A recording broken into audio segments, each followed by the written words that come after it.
some shit doing with some white So big as hell. man. They said nigga got muscles and shit, man. So he ain't bullshit this time.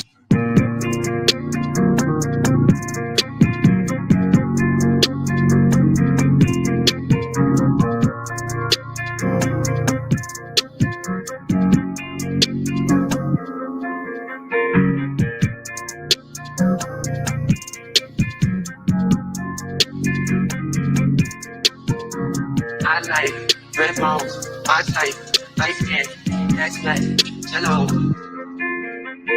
GFN, that's fantastic. Fantastic, GFN, that's fantastic. Fantastic, GFN, that's fantastic. Fantastic, GFN, that's fantastic. Fantastic.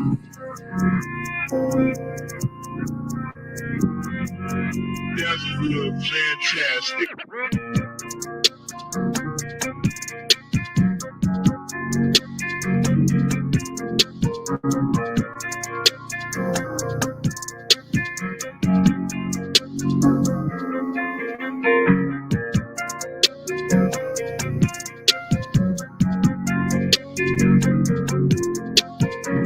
I like red bones, I type, light skin, next night, hello.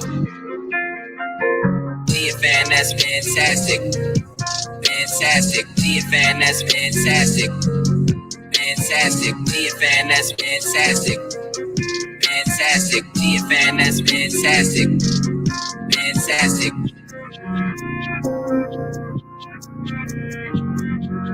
That's good, fantastic.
Yo, what up, man? What's going on with y'all?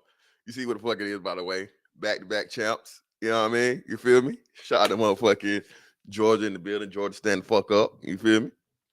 But hey man, this one right here, dog. This one is gonna be a good one, bro. This one gonna be a banger. This one gonna be a classic. Share it, like it, and let's go ahead and get into it.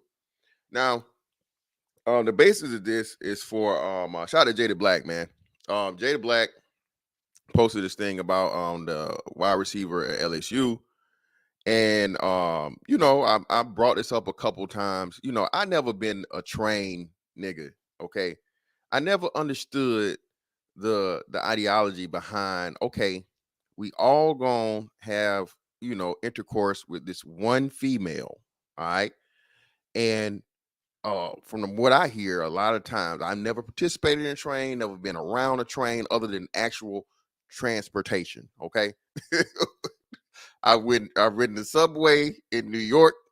I've ridden the subway in London, and I think that's even the only two forms of like even, you know, train type transportation I've even participated or partaken in. Okay, so I've never been a train nigga. Okay, all right.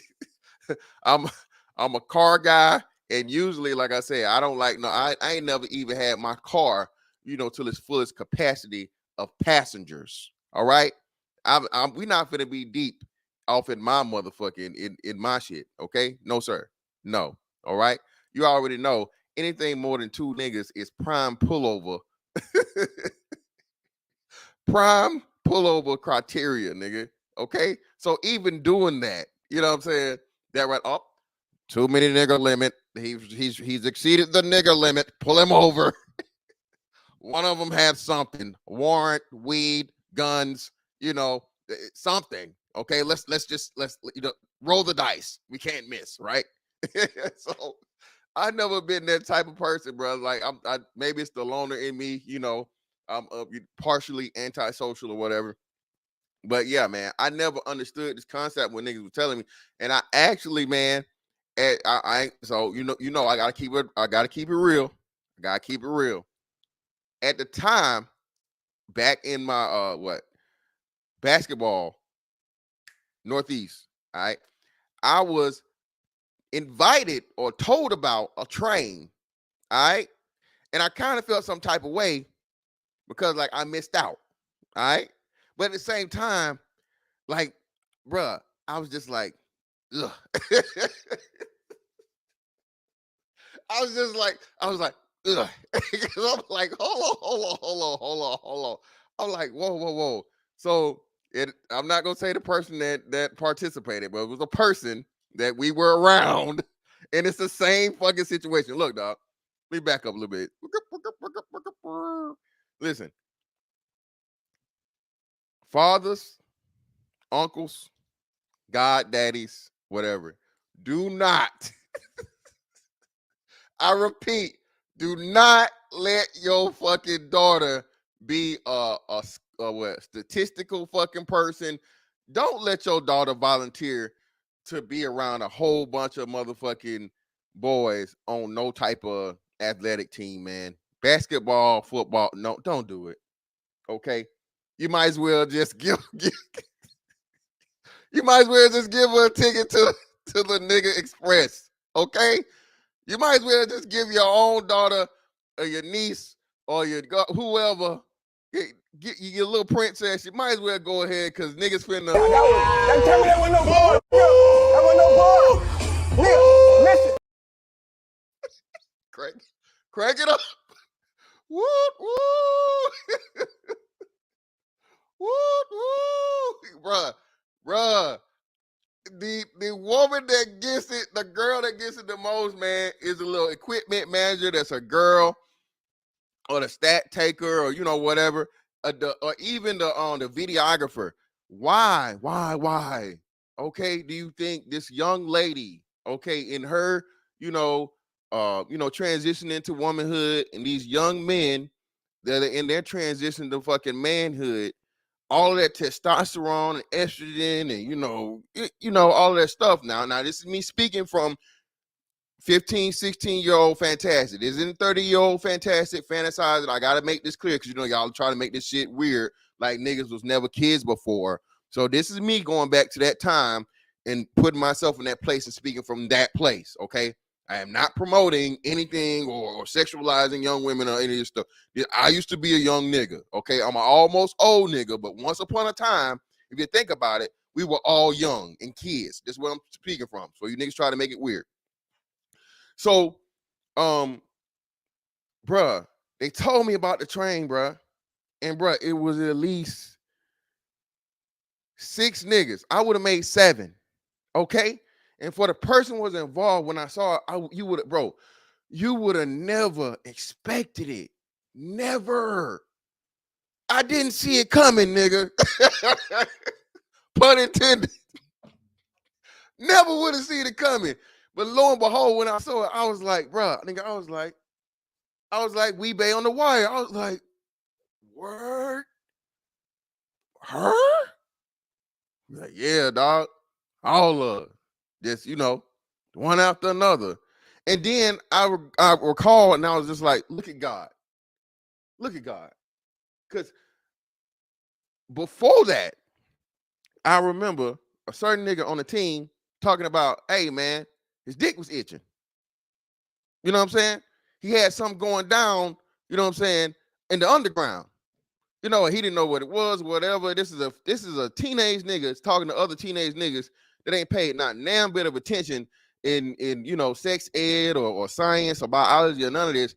I'm like, brother, you need to take your ass to the clinic. You around here motherfucking itching and scratching and leaking and all these other things or whatever. But lo and behold, you know what I'm saying? This is before I was told about the train. So listen, bro, I'm not to put my dick in danger, okay? Oh, no niggas that ain't taking care of their dicks. Y'all just out here yo, bro, niggas that are the most reckless. All right, there's a reason you got a whole bunch of teen moms around here because most of these teen niggas don't give a damn. They can't spell condom.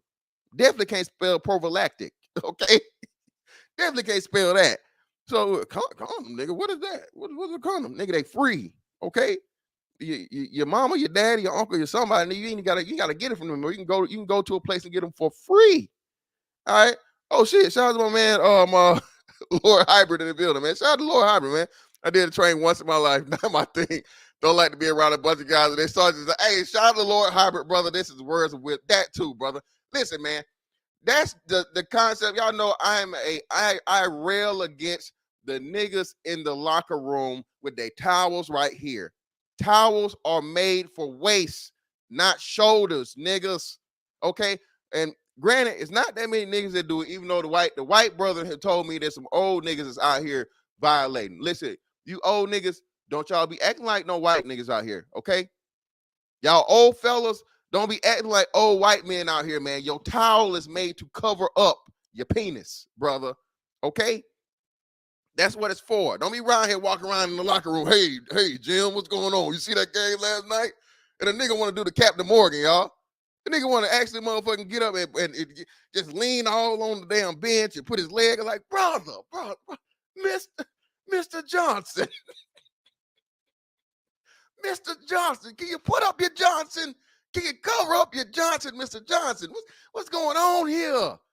Brother, you got a towel. Wrap it around you, nah. I know you got that beer belly. It's gonna be a little tight, but hey, just pinch it on the side. Do something. Cover that meat up, brother. You know what I'm saying? Just think of it like the barbecue. You know, you toil and take all that time on your good old brisket, them good ribs. You don't just leave that meat out and let the flies get all on it. You cover it up, brother. Think of your meat like the meat you cook, brother. Cover it up. Nobody trying to see that. But going back to it, you know, hey man, these young brothers definitely not covering up their meat and before they beat, all right, and skeet, and then they end up with a leak. Okay, bars. Okay, cover up your meat before you beat and skeet, or you end up with a leak, young fellas. All right, that's what condoms are for. All right, not only do they save you from STDs, they save you from KIDs. Okay, all right, STDs are a whole lot. Are bad, but not as bad as KIDs, okay? Of course, we love the kids, but at the same time, sometimes you're going to be like, listen, sometime eventually it's going to end up, no matter how much you love them kids, it's going to end up. Fuck them kids. Fuck the kids? Yeah. Yeah. Fuck the kids? Yeah. Listen. You ain't a good parent, man, unless you done said, man, fuck them kids. Fuck them. Oh. You just, Lord. You know what I'm saying? You go from fuck them kids to this. You know what I'm saying? Sometimes it be that bad, man. I ain't got here with my own kids yet, but my brother, bro, I swear to God, man, my baby brother had me like this. He was a kid at the time, man. He was a kid. He violated y'all. And oh, Jesus, let me kill this nigga. I wanted to delete him, y'all. Barehanded. I wanted to delete. I was going, bruh. I had my baby brother off the ground, off his feet, y'all. I was so enraged. You know how y'all remember Sharkeisha? No. My ex-wife and my sister was like, no. She's like, no. I didn't even. And after everything calmed down or whatever. My wife told me, she was like, yo, you realize you had picked him up off the ground. And I was like, what? She said, baby, his feet was dangling. Bro, my brother taller than me now. So at the time, me and my brother was the same height. So I'm 6'5", this nigga 6'5", and I don't even realize that I done gripped his ass up under his motherfucking armpits and by the power of Grayskull, nigga. Out, bro, I was pissed. But hey, lo and behold, I told y'all, man. Listen, hey, shout out to Josh. Look at that. That's a great father. That's a great father right there, man. You know what I'm saying? And you know how you're a great father because you don't act on it. All right? No matter how much, you know what I'm saying? You don't harm them. You just say it to yourself. You sing you a little song. You know what I'm saying? And you know what you do too? Man, ooh, if I could, I could just transform back into a 10-year-old right now. If I could just be 10, if I could take some motherfucking serum or something to be a kid again, I'll whoop your ass.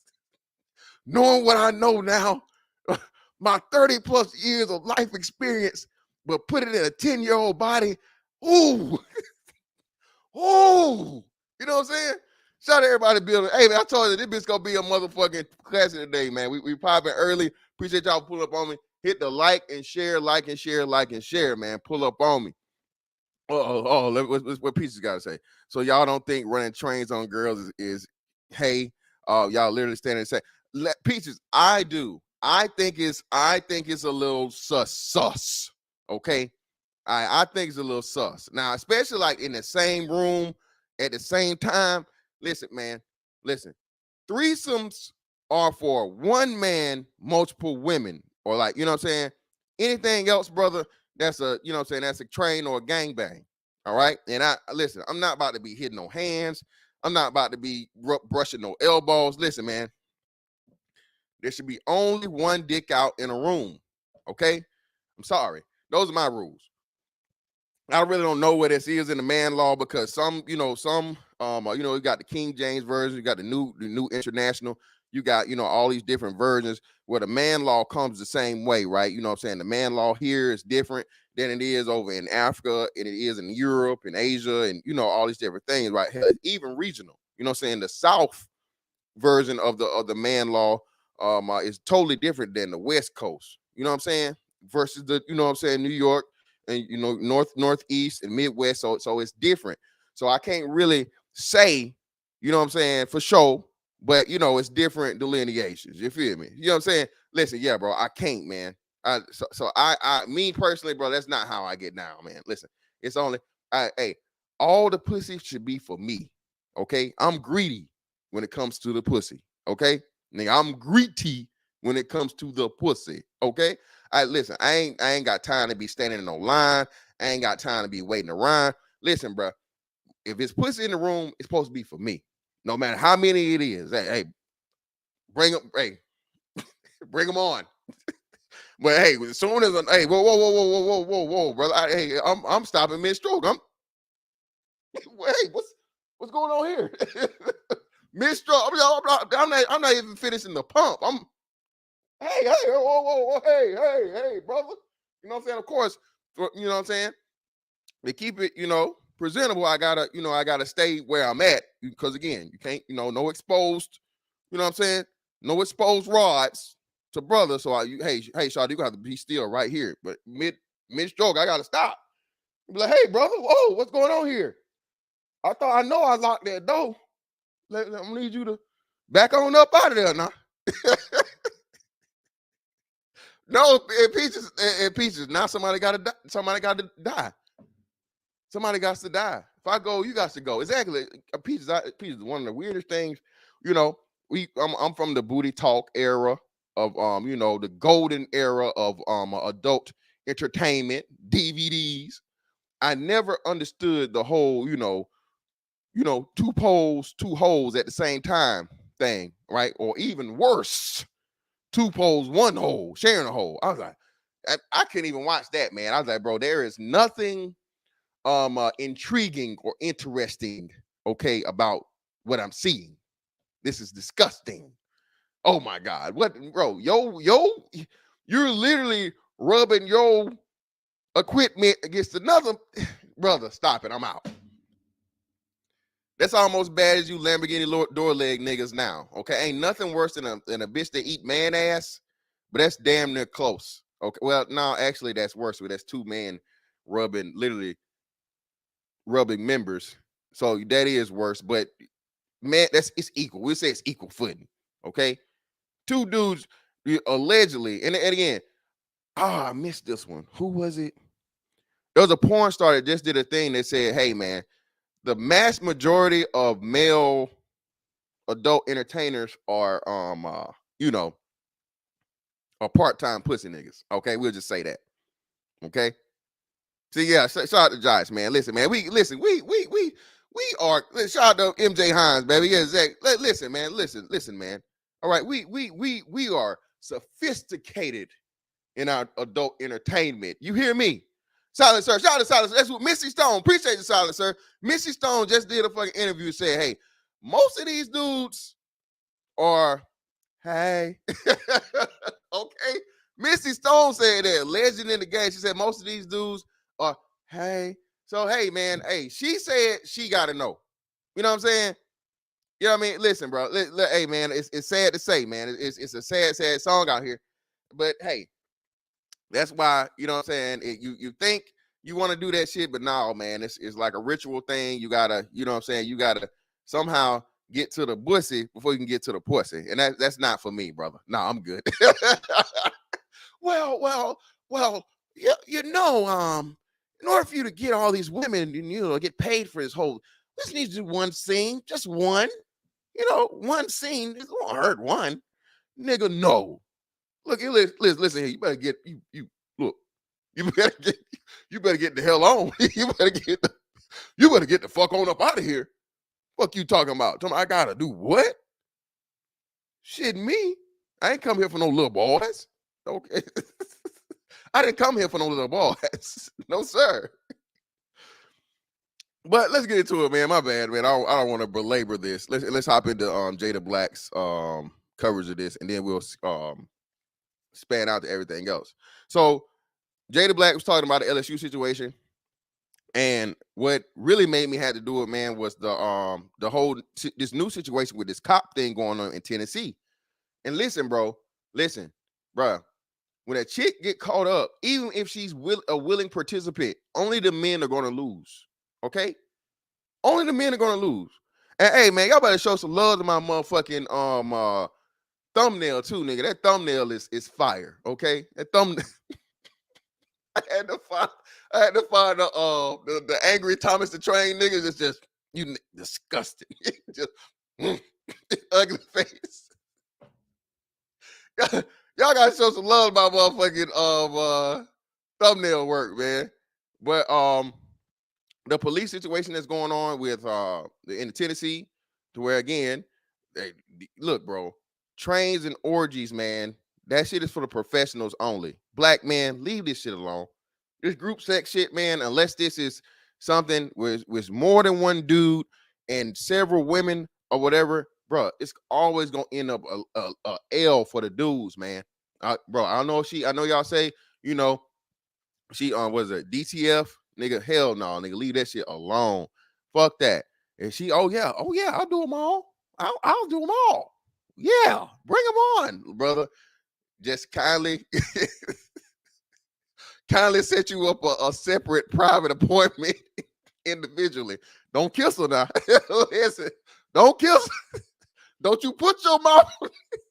Don't you be kissing on these bitches. Listen, man, you tricking niggas too, man. Listen, man, I heard, listen, shout out to all you brothers again. I'm not going to shame. We're not shaming no type of heterosexual activity in 2023 and beyond. Hey, brother, if you got to pay to play with a biological woman, on you, cool, fine. But man, listen, man, I done heard some crazy thing about y'all tricks out here, man. They say y'all tricks out here just kissing and slobbing and eating and like, oh, knowing damn well this woman is a paid pro. Come on now, hell going on. What graphic pro? What you talking? What the hell you talking about? What the hell you talking about here, Pete? Somebody put you on what? Yeah, hey, appreciate you, Sam. I try, man. Y'all gotta show me some motherfucking love, man. We doing it out here, man. Show me some love out here. Shout out to my man Tyrus in the building, man. No guys that did trains or hotel party was told you find out the weird guy be. Oh, no. Listen. See, I can't do it. You better be looking over your shoulder, nigga. You better be looking over your shoulder. Motherfucker might be plotting on you. He looking, oh, damn, that stroke is nice. He got a good, like, whoa, brother, wait. Hey, man, it's too many questions. I'm like, hey, man, who you watching? Nigga, who is you? I can't tell who you watching, nigga. Who you looking at? No, calm down, man. No, this nigga need to let me know who he looking at. I don't play like that. Too many opportunities for shit to just go left, man. Yeah, man, I can't. Yeah. Do it, nigga. What? Wait, whoa, brother. Wait. Stop. Time out. Wait, brother. What's going on here? But hey, man, that's a whole thing. That's a whole, the whole voyeurism exhibition and shit. Hey, man, I heard some niggas tell me the same thing, man. They went to these, they go to these little sex clubs, sex parties, all this other shit, man. I'm just like, can't do it, man. I don't know. But yeah, this reminds me. Hold on. I gotta add this one to the queue. So when you run into these women, man, that and we got 72 in the building, man. Y'all hit me for a huge favor. And hit that like and share for me, please.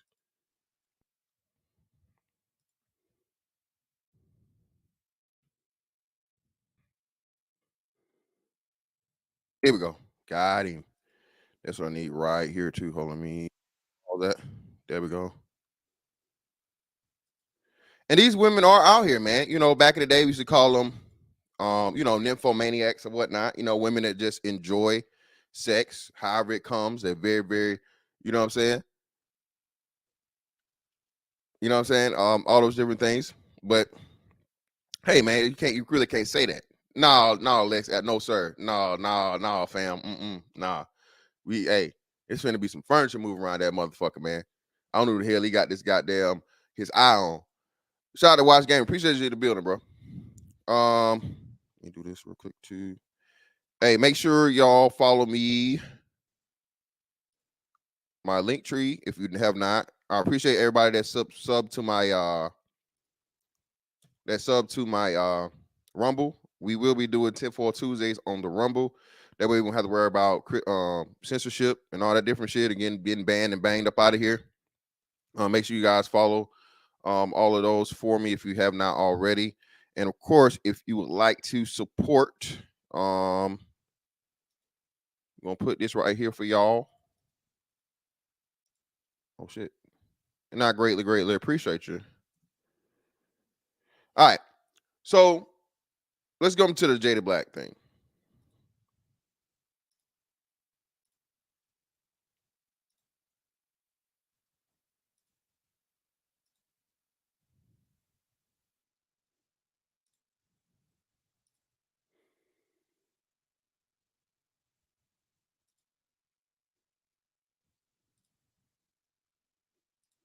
Again, shout out to Jada Black.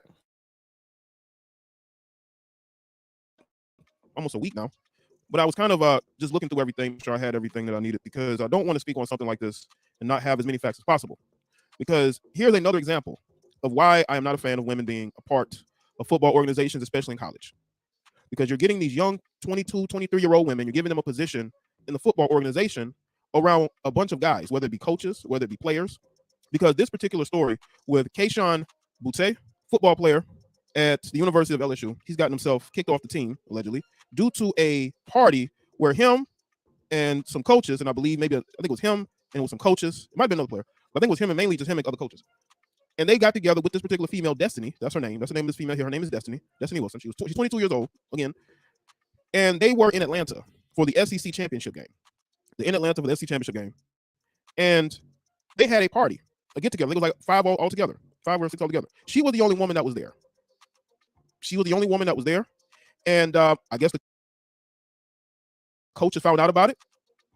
And Keyshawn was booted from the team. He ended up saying that he wasn't at first going to go to the NFL, but then he changed his mind and said, well, I'm going to the NFL. That's because he got kicked.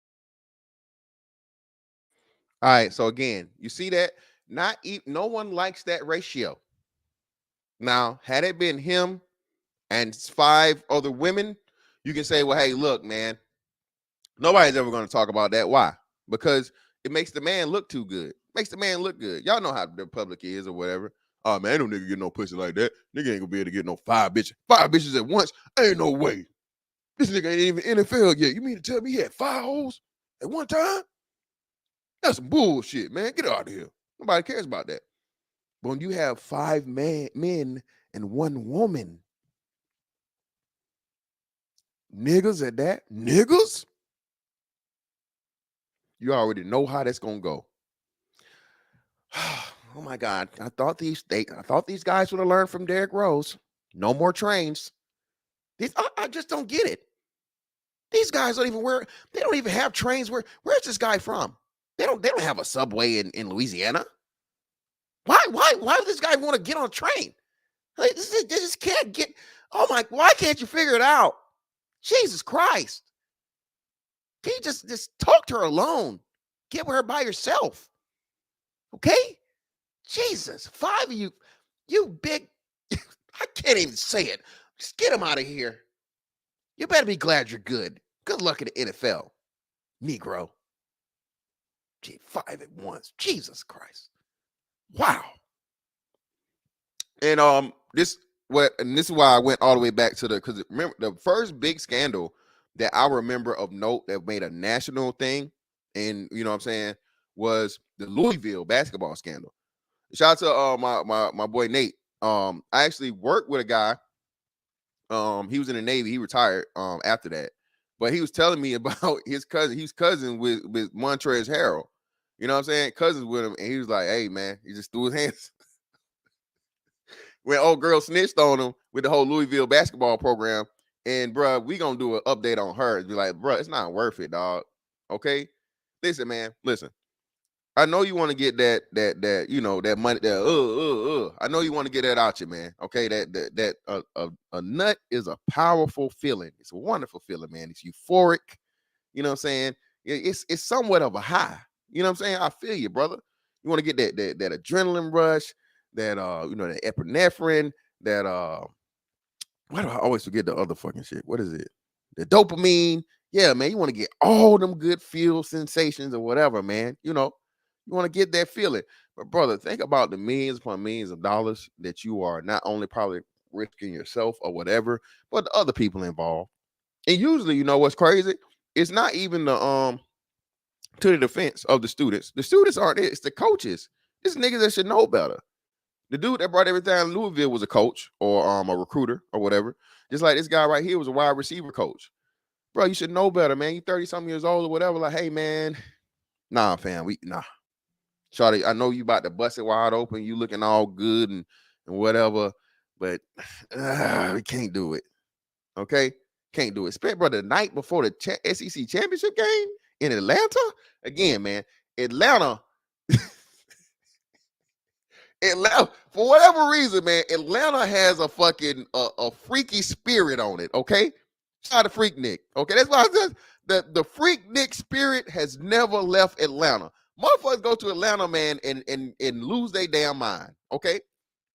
Some of y'all niggas lose your sexuality, okay? Bro, don't be right. Listen, bro. Listen. I'm not even getting it can be as fine as whatever, nigga. Listen.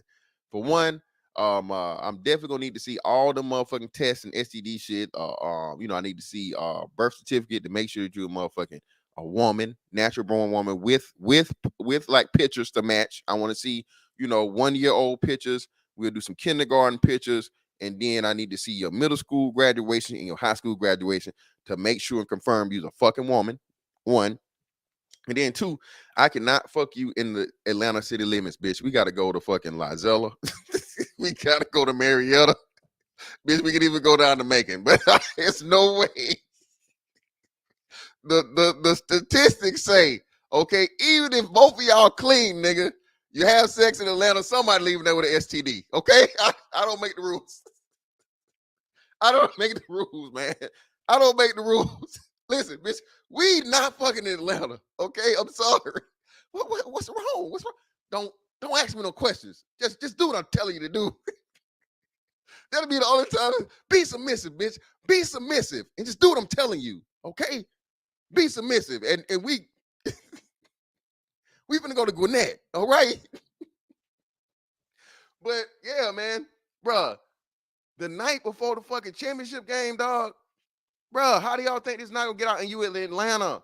Nigga, you in Louisiana, don't nobody care. You don't got people, everybody got a cell phone out, everybody know this, everybody know that, whatever. But bro, y'all end up going to a fucking sex party, and y'all run into another fucking female that works on the team, and y'all run the G on her, bro. Are you crazy? Come on, dog. Come on, man.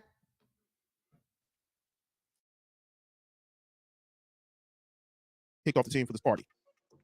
And I believe the coaches that were involved are getting let go as well. It's just a mess, right?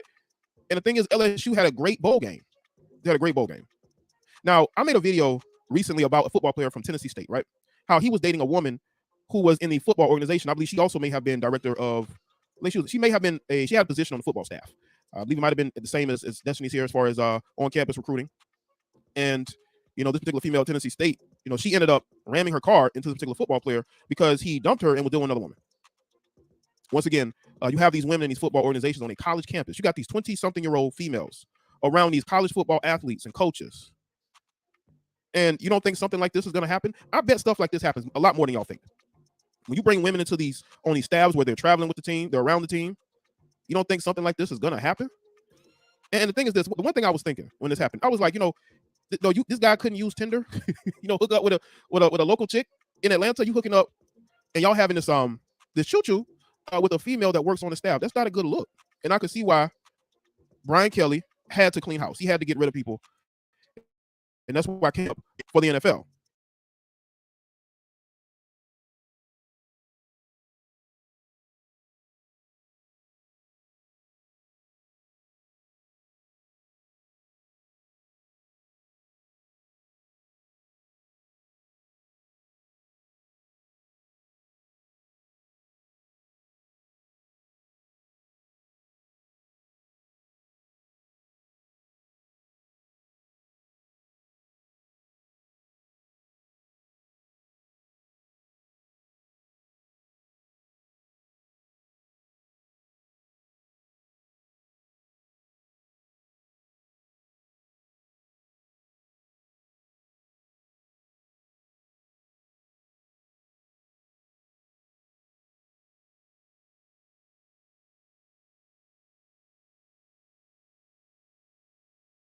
Oh shit, appreciate it. My bad.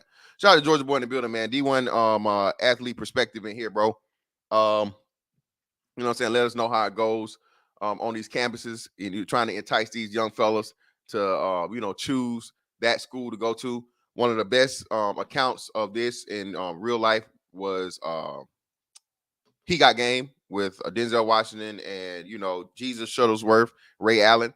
You know, one of the best basketball films of all time. I wouldn't say it was the best, but one of the best. Definitely I'll say my top 3.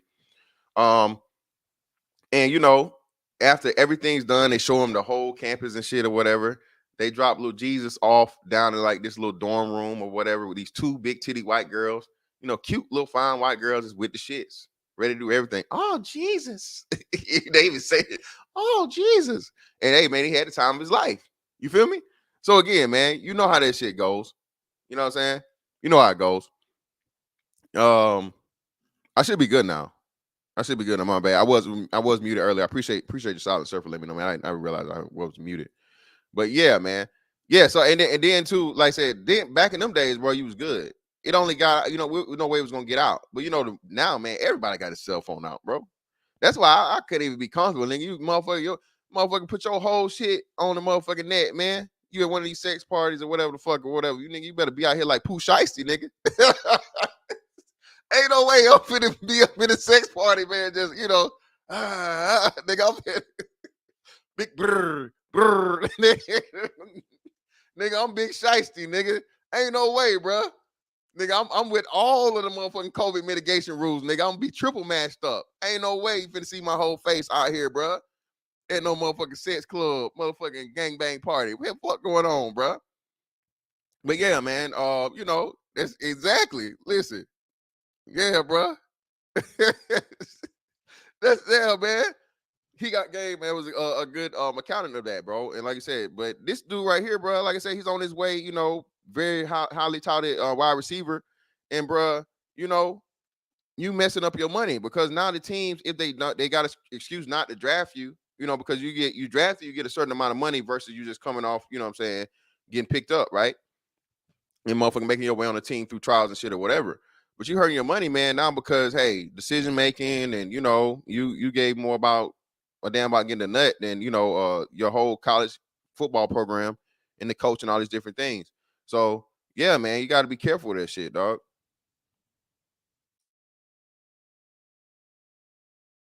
He ain't really had no choice. So let's get into the Arkham Sports Keto. It says Kayshawn is one of LSU's top stars. It was one of the best wide receivers in college football. LSU star is currently taking his talents to the next level, declaring for the 2023 NFL draft. Yet that wasn't the case last month when he announced that he would not be declaring for the NFL draft. He noted that he would be returning to LSU for his senior season. Many wonder what caused the change of heart from the talented wide receiver. One theory floated by fans is that his supposed involvement in a sex scandal that started with a post on Instagram. The post alleged there was a party during LSU's visit in Atlanta prior to the SEC championship game last month. Kayshawn was named along with at least 5 individuals supposedly in attendance at the party. Other alleged persons include members of the Tigers coaching staff and their recruiting department. The message asserts that Kayshawn was dismissed. As you can see the message here. It says secret board scoop, not out in the public sphere yet. It said Kayshawn was just tip of the iceberg. Apparently there was a sex party in Atlanta during the SEC championship stay, and the participants got caught. At least 5 have been identified. It was Kayshawn, it was Destiny Wilson, on-campus recruiting coordinator, Cortez Hankton, wide receivers coach, J.R. Belton, director of recruiting, Corey Phillips, associate director of player personnel. Now, what's interesting is that you have J.R. Belton, who was the director of recruiting, and then you got Destiny Wilson, who was the lone female there that was the on-campus recruiting coordinator. Kayshawn was dismissed. Wilson, the lone female at this affair, resigned on December 8th. She has a history of this sort of behavior, and we failed to catch in due diligence. Well, she has a history of this sort of behavior. I mean, this bitch been doing the shits with the dicks. She was in heaven. Bruh, imagine this just the time she got caught and they came out and said she has a history of this behavior. So imagine how many niggas from LSU, they just sent her right to her. Oh yeah, you go ahead and go take a walk with Destiny. She'll take care of you. Oh yeah, I'm signing. Where my hat? Where my jersey? Now you gotta look at all them LSU recruits, man. How long Shawty done been out? Hell yeah, shit, nigga, I'm going to LSU, nigga. She a pro. All right? Listen, some women have talents, man. All right? Some women have certain talents. And she not nothing spectacular. She's all right. You know what I'm saying? She all right. She not unattractive, but she not just 10 or no shit like that. But I could definitely see it. You can see it in her eye. I see that twinkle in her eye. I see it. You know what I'm saying? Mouth and legs. She's definitely with the shits. And like you said, man, she's happy about it. And you know how I know she didn't even block her. She did not private her she didn't private her IG page, y'all. She kept it open. Yeah, and what? You know what I'm saying? So hey, gotta respect it. I respect her for it, man. It is who she is. She did what she likes doing, and hey, more power to her, right? Listen, hey, listen, man. Come on now.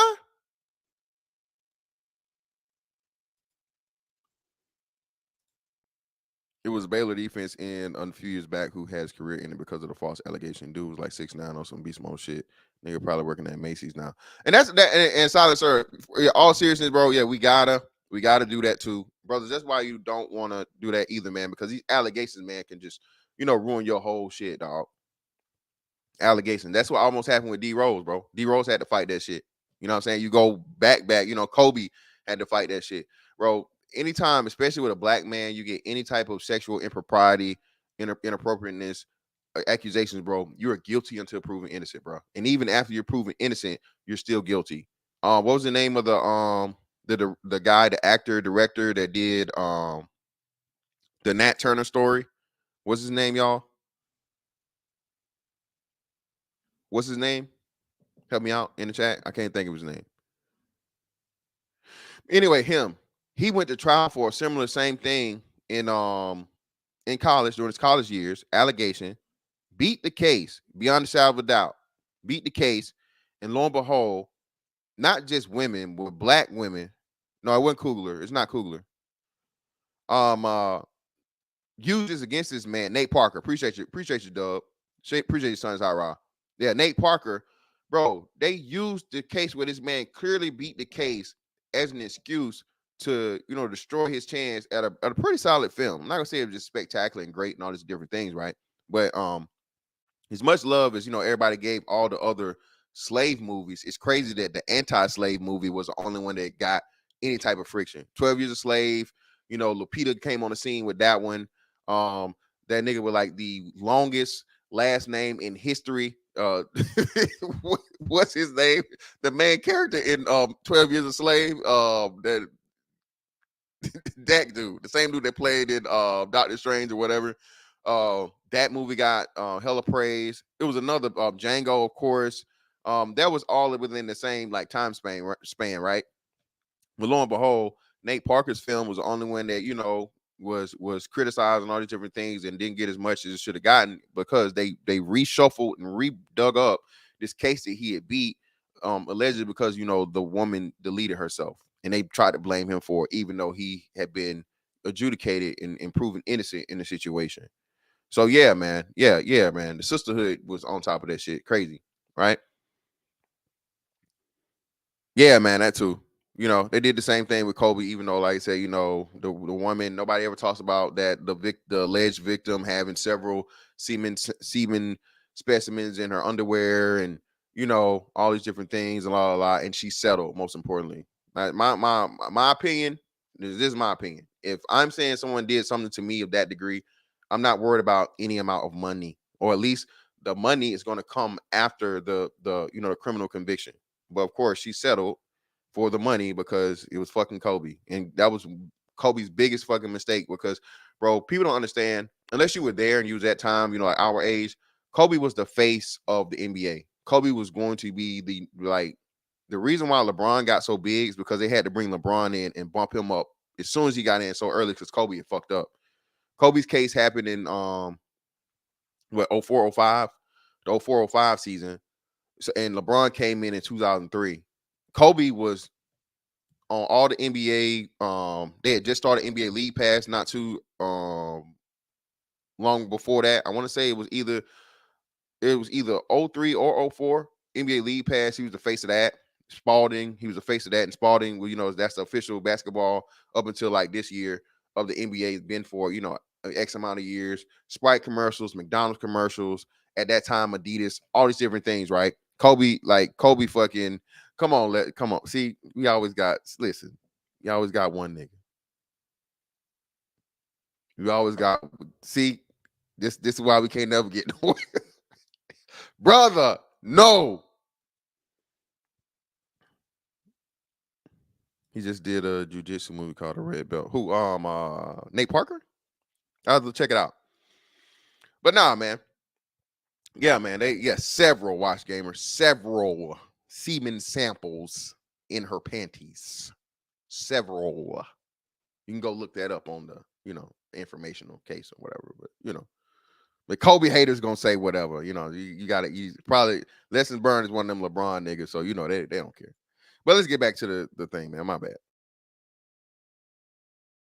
Again, it says that she has a history of this. So this female Destiny has been out here engaging in all types of behaviors, and people knew about it, and she was still part of that position.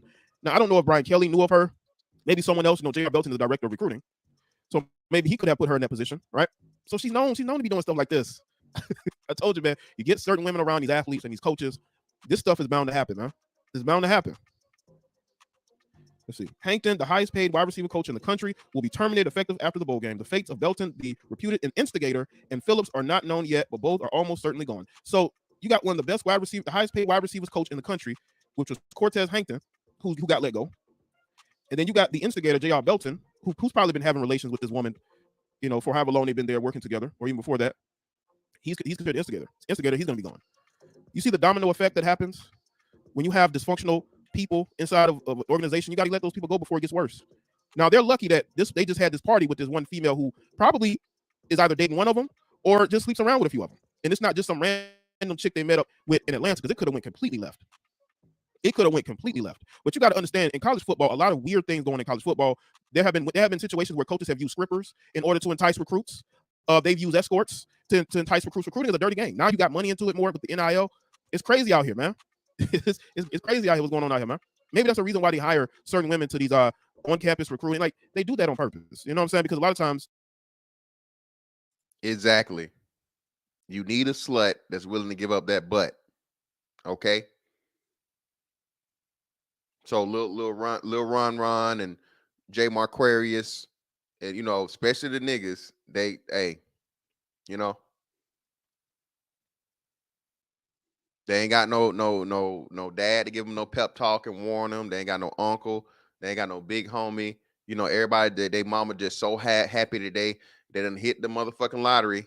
They got their baby going to play D1 at LSU, you know, Kentucky, Louisville, you know, any of these D1 major programs. You know, they're gonna get us out the hood because they're gonna play in college for the least amount of time they can pay in college. Then they're gonna be pro and they're gonna save the family. So if he get him a little nut in the process or whatever, they don't give a damn. They don't care. Again, young fellas, be careful out here, man. All right. I know that motherfucking that little pussy sound good. You know what I'm saying? But hey, man, tell her to holler at you if she real for real. Hey, man, we ain't finna do this on campus. We ain't finna, you know, you have to show me what that mouth do. One-on-one somewhere else. You know what I'm saying? Because we gotta get out. We gotta get with away 50-mile radius away from the campus, bitch. Okay? No, ma'am, no, sir. Definitely not about to get me caught up in this bullshit. You know, when these recruits come to the campuses, you know, these women are assigned to them, right? LSU head coach Brian Kelly explained to reporters his reason for placing Kayshawn as unavailable for the Citrus Bowl versus Purdue. Kelly said, "Unavailable, as you know, means I can't speak to some of the reasons behind it, or I would have been more specific." In 11 games this season for LSU, Kayshawn had 48 receptions for 538 yards and 2 touchdowns during his 3 seasons with the Tigers. Kayshawn had 131 receptions, 1,700 yards, and 16 touchdowns. Destiny Wilson, the on-campus recruiting coordinator, supposedly resigned for her role in the December 8th of last year. Wilson's resignation came 3 days after Kayshawn had initially announced he was staying at LSU. The school still has her information listed on his website, and her Twitter account is set to private. The time between Kayshawn's original statement about staying at LSU and Wilson's resignation is indeed odd, but following the team's Citrus Bowl win, Brian Kelly had this to say: "There are no coaches or support staff that are currently with me that have done anything that will require me to fill, as they haven't met the high standards that are required." See, Brian Kelly was at Notre Dame for a long time, so you know, maybe, you know, he's definitely used to a certain behavior. He's not going to let certain things slide. Kelly's address made no mention of Kayshawn and sudden change of heart, though. How this plays out remains to be seen, as fans still have more questions than answers at this point regarding the matter. This is definitely going to affect, you know, his draft stock, because the one thing NFL teams do not want is an undisciplined football player. And if you have a football player that's going to sex parties, you know, right before a championship game, that's not a player that you can rely on. Especially in the midst of the fucking Deshaun Watson fucking shit, bro. NFL is not going to look, bro. They're not going to fucking turn a blind eye or look kindly to any type of sexual improprieties from NFL athletes, bro. Okay? They got away, especially for you niggas, okay? Now, y'all know I'm not no motherfucking, you know, racism bullshit, but I can definitely call it out when I fucking see it. Ben Grapeless Burger, okay, had several claims of sexual improprieties, assault, and different things, right? Inappropriateness. And with legal fucking shit behind it, and they swept that shit under the rug for what? I don't know how many seasons. He finally got sentenced to what? How many games did he get? Did he get 4 games or 6 games? When they finally got Roethlisberger, how many games did they give him, y'all? They give him 4 games or 6 games. This man had been in the league, bro, and he'd had 3 cases, one of which happened in Milledgeville, Georgia. Okay. The women did everything they were supposed to do, immediately reported to authorities, all this different shit or whatever, you know. And this dude was, I think, maybe his 12th season in 12th or 14th season or whatever it is.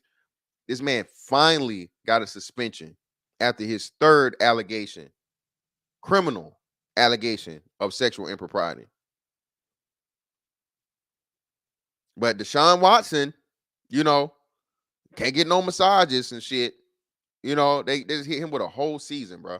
Whole season. After no matter the fact that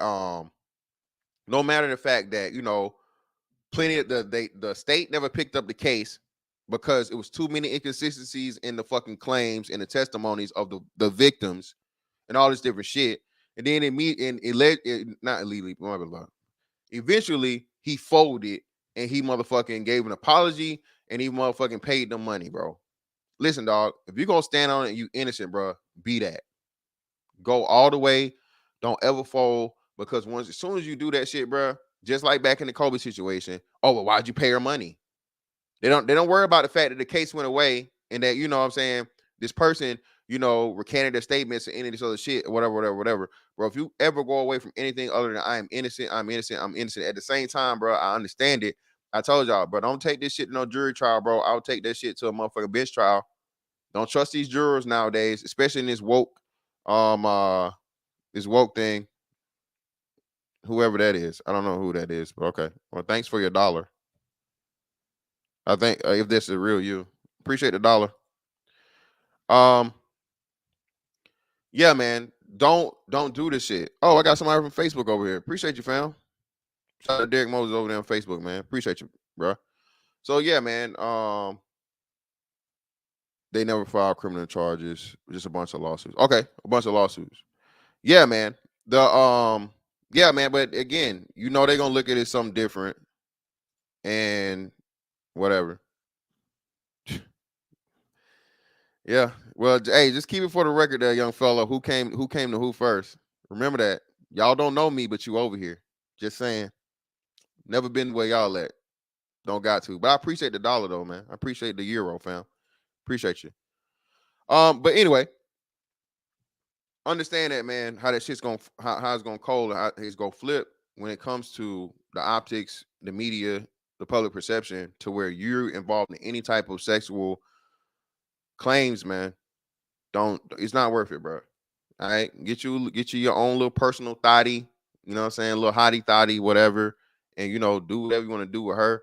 But bro, just these random sex acts, these random girls that nobody knows and all this different shit, bro. Don't do it, bro. It's not worth it, fam. I'm telling you. It's not worth it. But let's get back into it. That's not a player you can rely, because he might have just been following other people, which is what it looks like. It looks to me that he was just following other people and he got caught up in it. Not to absolve him of any accountability, but this is definitely going to be held against him. Now, I could be wrong. Maybe it's a weak wide receiver draft class and he has great workouts and great interviews and he can change that, right? But NFL teams are not going to be quick to want to bring in a guy that got basically kicked off of a team because he went to a sex party with a female staffer. I don't think that's going to work for a lot of teams. So let's in the comment section, let me know your thoughts. Like this video and share. Follow me on Facebook, Twitter.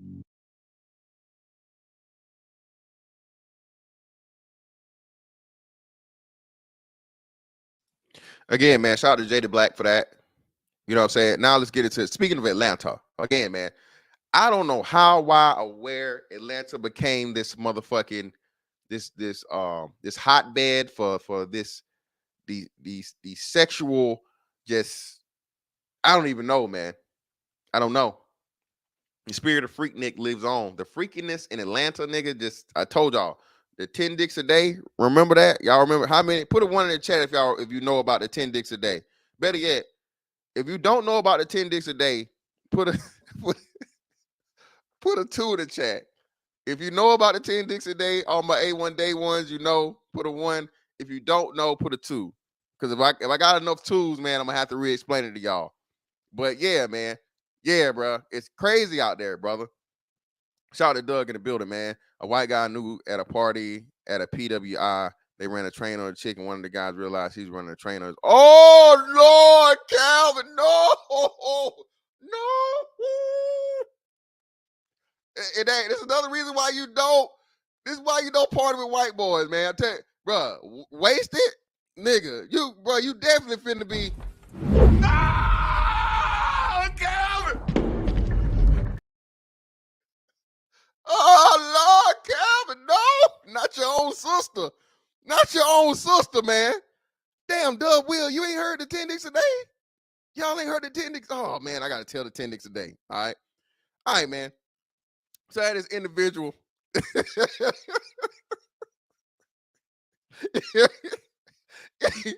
that one fit too. Listen, man, your old sister, bro. Listen, it's gonna be hard explaining this to your mama. That tell me that wasn't no bar. That wasn't no bar. Nigga, listen. You gonna have a hard time explaining that with the mom, boy. I'm telling you. But hey, man, shout out to Doug, man. Hey, I know you don't hop, Doug. Your ass don't ever hop on the stream. But by the way, let me go ahead and hit this up for y'all, man. Drop this link in for y'all. Y'all, we done hit the hour mark. So if y'all want to come up, man, by all means, come up. You know what I'm saying? Shout out to my people on Facebook. If you're over there on Facebook, man, you want to click the link, just click that link. You'll be able to hop on with me and give your commentary, give me your opinions of what's going on. So 10 dicks a day, man. So had this individual that for whatever reason did I think it was Testimony Thursday, some shit, right? And they told this story about how they were a young hey, male in Atlanta. All right. And this person got so down, so bad out here, you know what I'm saying? Mind you, this motherfucker 6 foot at that time, like 250, whatever, big burly ass motherfucker. Grown man now. It's a man. And I see this motherfucker in a miniskirt and shit. So I already know what type of time it is. But so I just, it's family. I gotta say it's family, because otherwise, why the hell would I have this person on my thing, right? So yeah, I gotta say that now to protect me, nigga. So this is a family member, okay? Mind you, I didn't know that this person was, involved in hopping on poles, okay? I had no idea. But you accept the friend request because this is your fam or whatever, and then lo and behold, you start, not really paying no attention to it. And again, my ex-wife at the time always pointed out to me and like, look at your people, look at your fam. And I'm like, man, what the fuck? So immediately I can't, you know what I'm saying? I can't like unfriend them and whatever, but I just, unfollow them. Like, mute this person. I never see nothing, but my ex was just following just to fuck with me. Motherfuckers taking bubble baths and shit and all this, whatever. And I see this motherfucker like in a dress, earrings, all this shit. So lo and behold, this person gets saved. All right. Allegedly saved, and they change their life around or whatever, but they go back to this Testimony Thursdays. All right. And in this Testimony Thursdays, they go on to tell the story about how, oh shit, Josh the builder. All right, my bad, Josh. They go on to tell the story about how, bruh, they were so down bad in trying to make it and survive in Atlanta, they became a male prostitute, a male prostitute, right? So they were doing 10 dicks a day. 10, y'all. A man taking, not giving. 10. That's what he said. He said he was taking 10 of them a day. And then from that point on, man, that's been my philosophy. I was like, no matter how bad it is, no matter how bad my life may be, it's never 10 dicks a day bad, nigga. I'm blessed. I'm blessed. And it will never be 10 dicks a day bad, nigga. Nigga, I will sell every ounce of blood in my body. Nigga, a Fantastic will turn into the biggest Pookie, Thuggo, killer, dealer, nose wiper, slaughter. Nigga, I will be a downright motherfucking terrorist, domestic terrorist out this motherfucker, bro, before I do one. Not to mention 10 dicks in a day. You hear me? So that's the 10 dicks a day reference, man, to my new people or whatever, bro. Shout out to everybody in the building, man. My A1 day ones know what's going on, bro. They know what it is. So when I say 10 dicks a day, man, it's never that bad, bro. And I suggest you adopt the same thing, brother. Is it bad you having a bad day? Is it 10 dicks a day bad, nigga? Nah, it ain't that bad. No matter how bad you're doing, brother, you're not doing as bad as you could be. Okay? So just take that. Take Peaches, that's your thing. Peaches, I've been saying this though. So yeah, that's fitting, Peaches. That's fitting. But I've been saying this. I've been told this story like 3 years ago. But yeah, man. Yeah, man. So speaking of Atlanta, we got another Atlanta legend that's gonna give us a story about this right here, right? So again, man, I don't know why Atlanta became this fucking bedrock of freakiness and sexual exploits, and especially the first time I ever heard of these dudes being out here, motherfuckers, BABGs, that motherfucking turned into, well, I can't say that word on YouTube, but it turned into girlies. We'll say that they turn to girlies at night. You see this nigga in the gym in the morning, and he'll have on a dress at night. Was in Atlanta, and I was like, what? I was like, huh? Yeah, man. Like San Francisco, Atlanta. I don't know what the other big hub is, but San Francisco and Atlanta is two of the biggest, LGBT hubs like in the country, bro. Two of the biggest ones. You know what I'm saying? And I'm telling you, bro, when you heard about that shit, I was just like, what? And this was like before I even, this was me as like a teenager. Motherfucker talking, yeah, man, such and such, they caught him in Atlanta in a dress. And I'm like, what? Wait, come again, say what? Like, what you mean? What do you mean? They caught him getting dressed? No, nigga, in a dress. Damn. He said, hold on, isn't it 18 women to one man in Atlanta? Listen, bro, I'm telling you that, and that's bro. If you are a straight man in Atlanta, bro, you are a straight man in Atlanta, got your shit together or whatever. Let me stress this though. Straight, brother. That means pussy only, all the time, 365 days, 24/7. You ain't no part-time pussy. We ain't talking about no part-time pussy niggas out here. All right. It's a lot of part-time pussy niggas out here. Okay. Ain't no such thing. I gotta be careful. But listen, man, you either full-time pussy or you ain't. All right. I'm gonna just say that's what straight is. Straight means all pussy all the time. That's it. Biological women only. Okay. That's what straight is. No matter what these new motherfuckers try to tell you, that's what straight is. Okay. I gotta put this shit out here. All right. Got to. All right, thank you, Logan. These new niggas try to watch Super. Yes. And y'all, hey, y'all, I don't know if y'all remember this. Y'all remember the Super Straight was a thing, man, and they got that shit up out of there. You can even do it as a hashtag and shit on Twitter, like when they tried to do the Super Straight shit. But Josh, what's up, man? My bad. What you got for me, Josh, before we hop into this next video? Bro. Hey, I'm 10 dicks a day, man. I wouldn't even be down that bad. A nigga would have no plasma left, because I've been unsold. Nigga, hey, nigga, I'll be a solar kid, nigga. Fuck that. Yeah, man. I done sold my kidney, man. A gallbladder too, man. Take that motherfucker with you. There ain't no way. Ain't no fucking way, man. Yeah. What you got for me, bro? Man, but I can confirm what you said earlier about the porn business. I got a quick little story. Uh-oh. Back in my younger days, just coming out of, I didn't graduate college, but I was a college walk-on, played soccer and stuff. And I figured out that college went for me. So, I was in between employment, and I said, what's the one thing that I can do good, that I can be good at and that I like to do? Mm-hmm. Well, I am yet to be a professional soccer player, so I was like, well, I like to fuck, so let me try to dabble into this, see what it's like being a porn star. So I reached out to like a porn, I guess a production company, right? I'm just trying to see what was up, like how I can get into business and shit. And I can confirm they told me straight up that if you want to make it really in the industry, you got to do a gay scene. And I was like, whoa. Hold on, wait. I don't want to be that man. They said what, brother? They say you got to do what? Yeah. That was no bar. That was no bar. Nigga, listen. Oh yeah, bro. We know. Bro. I can confirm. They will tell you, just like the women, the more stuff the women are willing to do, the more money they can make.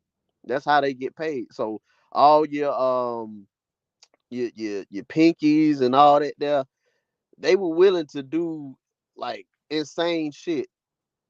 It's like, I don't know, it's kind of like a la carte or some shit, like fucking a la carte. Like the more stuff you add on to the package, the more money they pay you. And like all your favorite, like women, all the ladies listening, all your favorite porn star, all your favorite porn stars, you male porn star and shit, them niggas did gay scene. Like, what's the dude with the pistols tattooed on him? um Oh, that nigga Pipes, name. Wesley Pipes. Yeah, did a gay scene. The one with the dreads that drive trucks now, that nigga did a gay scene. Marcus, he's done a gay scene. So Jeez. hey, it's wild out there. I said, when I found that out, man, I said, yeah, I'm gonna be a firefighter. Yeah, So. I'm I'm gonna gonna run find a burning buildings for a living. yeah, I man. can do that. I'm gonna find another means of income, brother. Yeah, I'm good. I appreciate you though. Appreciate y'all Yeah, for man. let me know the, you know what I'm saying. Let me know what it takes, brother. But I don't got it in me. You know what I'm saying? I do not have it in me, brother. Hey, But well, we got another. Go ahead. nah, I'm about to say, hey, one more thing before you play your clip, man. Hey, you East Side niggas, y'all famous for them trains, huh? Brother, not this East Side nigga. But allegedly, from Hey, what I hear, hey, allegedly, that's how they did at Northeast with ran hey, trains. There. bruh. So I got Ran to tell them. trains on light skinned bitches and goddamn. Bruh. So this is the crazy one, right? So this had happened a couple of times. This one I knew for sure. Like, bro, I'm never getting caught up in this shit either, because both times the shit ended up making it on the news. And Sade first said like, oh, they took it, they tried to, whatever, but she eventually ended up, Oh, you talking about the young chick? well, I don't know. I mean, she was It was younger than like, me. yeah, they I think like she was either 3 years or 4 years behind me. She was either no, she was, yeah, I was a senior, she was a freshman. And what made it so bad was her dad was already working in the school system and he was a preacher. So, it was all the way bad, bro. Shawty was giving head in the bathroom, bro. Just a bro. line of niggas. I know what you're talking about. I used to fuck with her sister. Yeah, Codify that. Codify that. I don't know if that one was the one, but it was one like she tried to say that they gang raped her and stuff. But come to yeah. find out, she was just getting initiated in Crip. She just getting fucked in. Oh, well, no, this was no gang initiation shit. That was some different shit. I Oh, don't know. okay, yeah. But it was at Northeast though. It was at But yeah, either Northeast. this one was what's her name, man? Yeah, and eventually, thankfully, she came out and said, "Nah, she, of course, to save the shame to herself and her dad or whatever." She initially said, it was a forced thing or whatever, but she came out and she recanted and like what it was, and I think hell, her ass either at that time either transferred to, because what, Southeast was still, they didn't get rid of Southeast until after I graduated or right before I graduated, I think. And so she Yeah. either went to Southeast or Southwest. So she just had to transfer schools to the other side of town. Yeah, man. Yeah, that's what it was, bro. And giving up that whole mouth, man. The throat, Yeah. bro. Yeah. Throat goats before Hey, the throat goat even existed. But let me give y'all another example of what goes on in Atlanta, man. Again, this is the comedian Shawty. He gonna tell you, unless you know how they get down there, man.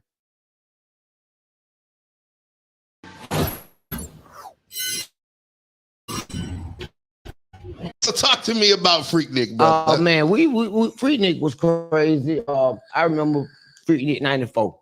I worked at the Atlanta airport. Okay. And I was working at the airport. It was my first job. That's really when I found out I could do comedy, when I got around regular people. You know what I'm saying? Mhm. So I worked for this company called Dobbs House, and I used to come in at 4 in the morning at the airport and unload these big crates and full of food and liquor and just stocking the whole airport. So I just stocked the airport before it really opened. And I remember Freaknik came, and I was like, man, I be unloading all this beer and liquor every morning. We just got one of them big dumpsters. And we put like 5 cases in the dumpsters. We put all the liquor, and we kind of hit them up that day. And we got off from work. Got off work at 2 o'clock. We went and hit Freaknik. If you've never been to Freaknik, I'm talking about women shaking there on the car, wherever you was at, because if you got in traffic by 7 o'clock, everything was locked up. You couldn't go nowhere. You just party is right here. They talking about what this song is twerking on the head like. Yeah, man, that's where it started at Freaknik. Yeah. I'm talking about Daisy Dukes was out. Y'all know what? Y'all remember? Don't know what Daisy Dukes is when they come all the way up. Just come like you see the whole cheetah. You know them Daisy Dukes. Now, I was too young for Freaknik, okay? But I remember young niggas lying and talking about they with the Freaknik. And I'm like, bruh, how the hell you go to Freaknik, nigga? You 12. You 12, brother. Brother, we in the 5th grade, okay? I would imagine that if any of them grown folks, especially around that time, saw your little young ass out there Freaknik, bro, they gonna pull out a belt. They gonna whoop your ass off the street. You gonna have to get off the block, all right? And this was the starting of the fucking, like, nigga, this was what you call it? I can't think of it now, but like big ass camcorders with the VCR tape in it, nigga. All right, you ain't had no cell phones, you ain't had no little camcorders. No, nigga, you still had big ass.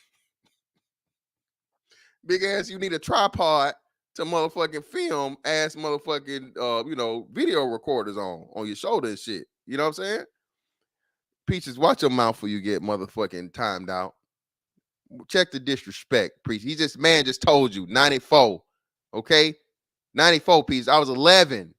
All right. They stopped Freaknik by I want to say what 96, I think, or whatever. Peaches. I was not old enough to go. So no, that nigga went 12. That nigga was just the size of a 12-year-old. Duval fucking what? Duval 50 or damn near 50. So no, Duval was definitely grown when Freaknik was going on. But the whole thing with the Freaknik shit, bro, and that's like when Freaknik was bigger than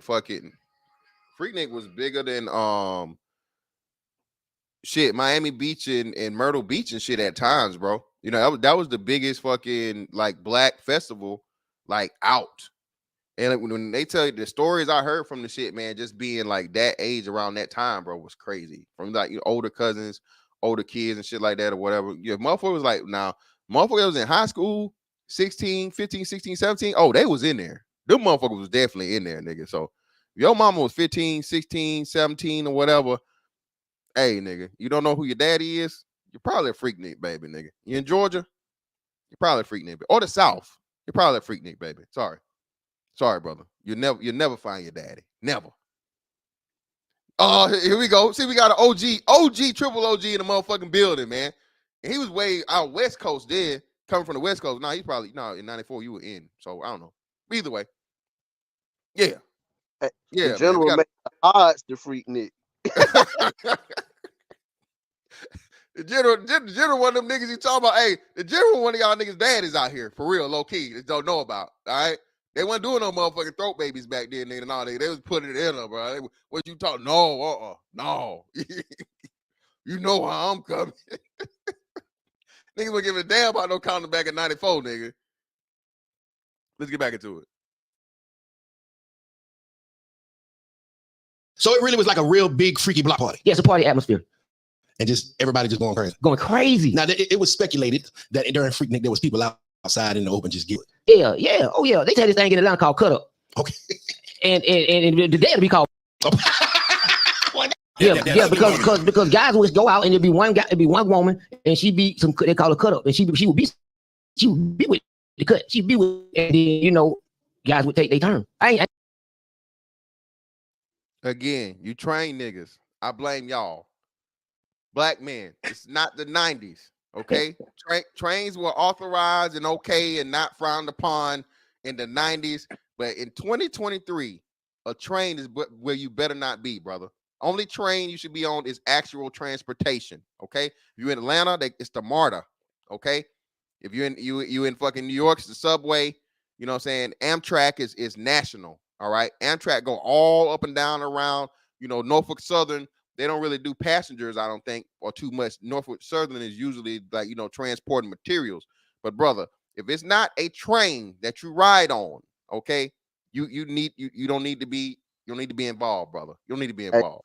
Hey, fantastic. Hey, if it's more than one meat, then a train is where I will not be.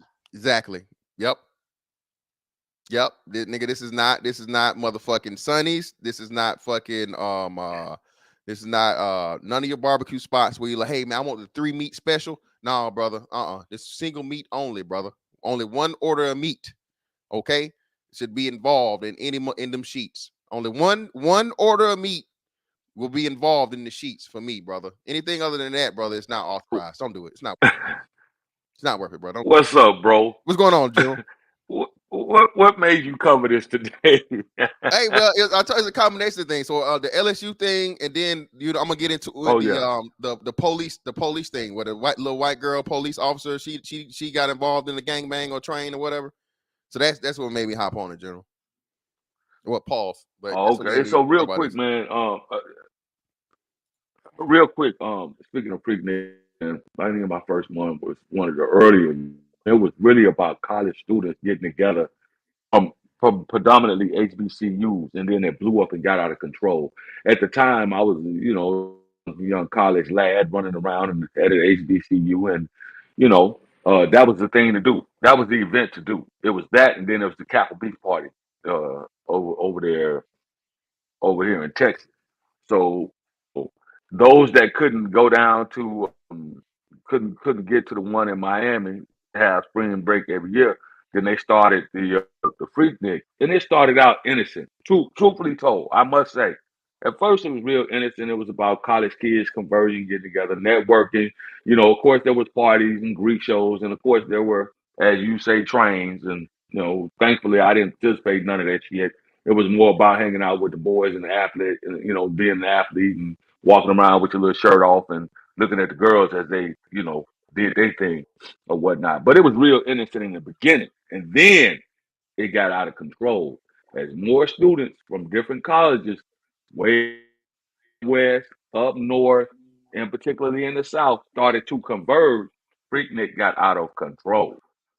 Yeah, there was a lot of shit going on. There was a lot of essays happening. There was a lot of a couple of essays that were not true. There was a lot of shit that was going on. So you had to be extremely careful.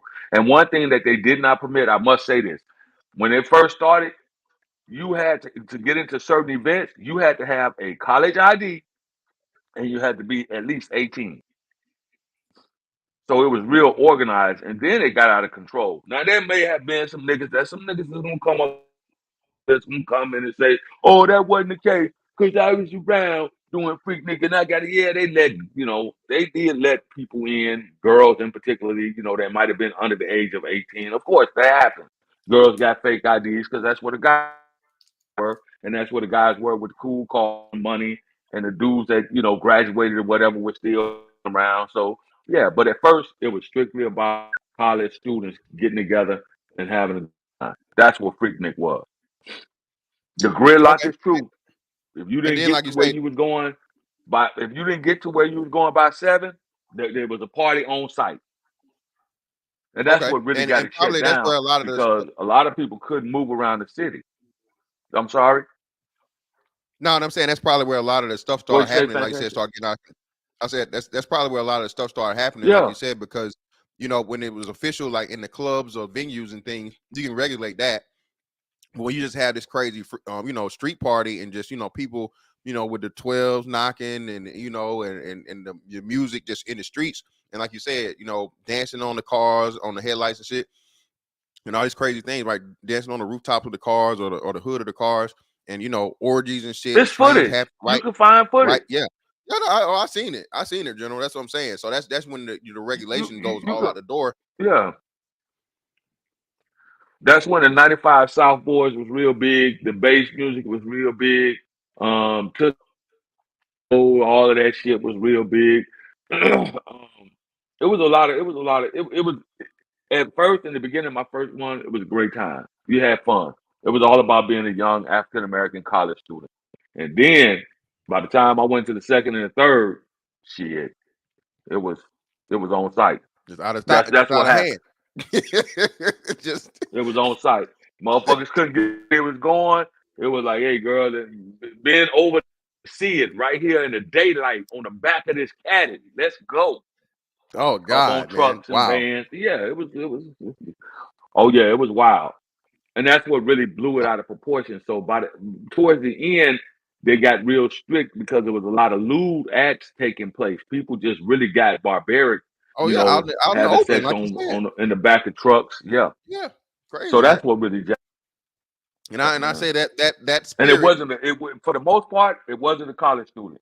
yeah, that spirit lingers in the deepest parts of it, in the heart of Hmm. Atlanta to this day. That's why all this debauchery and crazy, sexual activity, okay, resides in the streets of Atlanta, man, or the ATL. It's But crazy. yeah, and to this point, so shout out to Shawty for saying this too. So the lingo, right? And like I just learned this. He's of the age in that era. So one of the biggest things, cut up. Ain't no cut up going here. I'll cut your little ass up. You know what I'm saying? That was one of the intros to on Outkast. And I heard it, but of course I knew what cut up means, sex and whatever, of course. But I didn't know that, like he said, that's where the origin of the term came from. The actual, dealing with, that era and that part of history, like, in Atlanta. So, pretty much cut up was not just one, because I always thought it was just a chick. There's hey, she willing to cut. No. Cut means you ready for, the team. Like, what I'm saying, the dungeon family, the whole Well, here's some lingo for you, and I think T.I. did a pretty good job because they made that word a focal point. He said cutting. You ain't getting no cutting. That was a big word back then. Cutting means that you having sex, that you have experimented with a girl before, and that was they did that in that movie, the roller skate movie he had or whatever. I can't think of the name of it with Nunu, ATL. and they was talking ATL. about cutting. So Yeah, yeah, ATL. yeah, ATL. So cutting was one of the words back then. We didn't say, "Oh, you getting pussy" or "you fucking." No, it was cutting. Man, you ain't getting no cutting. Get out of here, boy. You short. You know what I mean? Short means you ain't doing shit. You Yeah. came up Let's short. get You back didn't into it. win. So yeah. I ain't saying I endorsed it, but this was a culture in Atlanta. You know what I'm saying? They said we looking for some cut up guys. Refer to themselves as Jinzu. I think we used to call that running a train. Yeah, but they said we looking for some cut up. Like walk down the street, stand at the bus stop. Like, what are you standing up trying to get chopped up? So hence the Pastor Choice song, Some Cut. That's what he's Some talking cut, yeah. What it is, yeah. All those cut songs, that's what they mean. So a lot of these people's grandmas and mamas for some cut up. If your mama, if your mama do this when she hear anything with cut in it, nigga, your mama hit the Lil Wayne anytime she hear. That tell me that wasn't no bar. That wasn't no bar. Nigga, listen. You know what your mama was doing, okay? Hey, your mama started moving and grooving and gyrating in that seat, nigga. What it is, ho? What's what our up? mama? What our mama used to say when they hear they song come out? Oh shit! You hear it? Oh shit! Listen, you hear your mama say that? Them cut songs come on now. She telling on herself. You look at your mama with the nasty. Just look with the disgusting.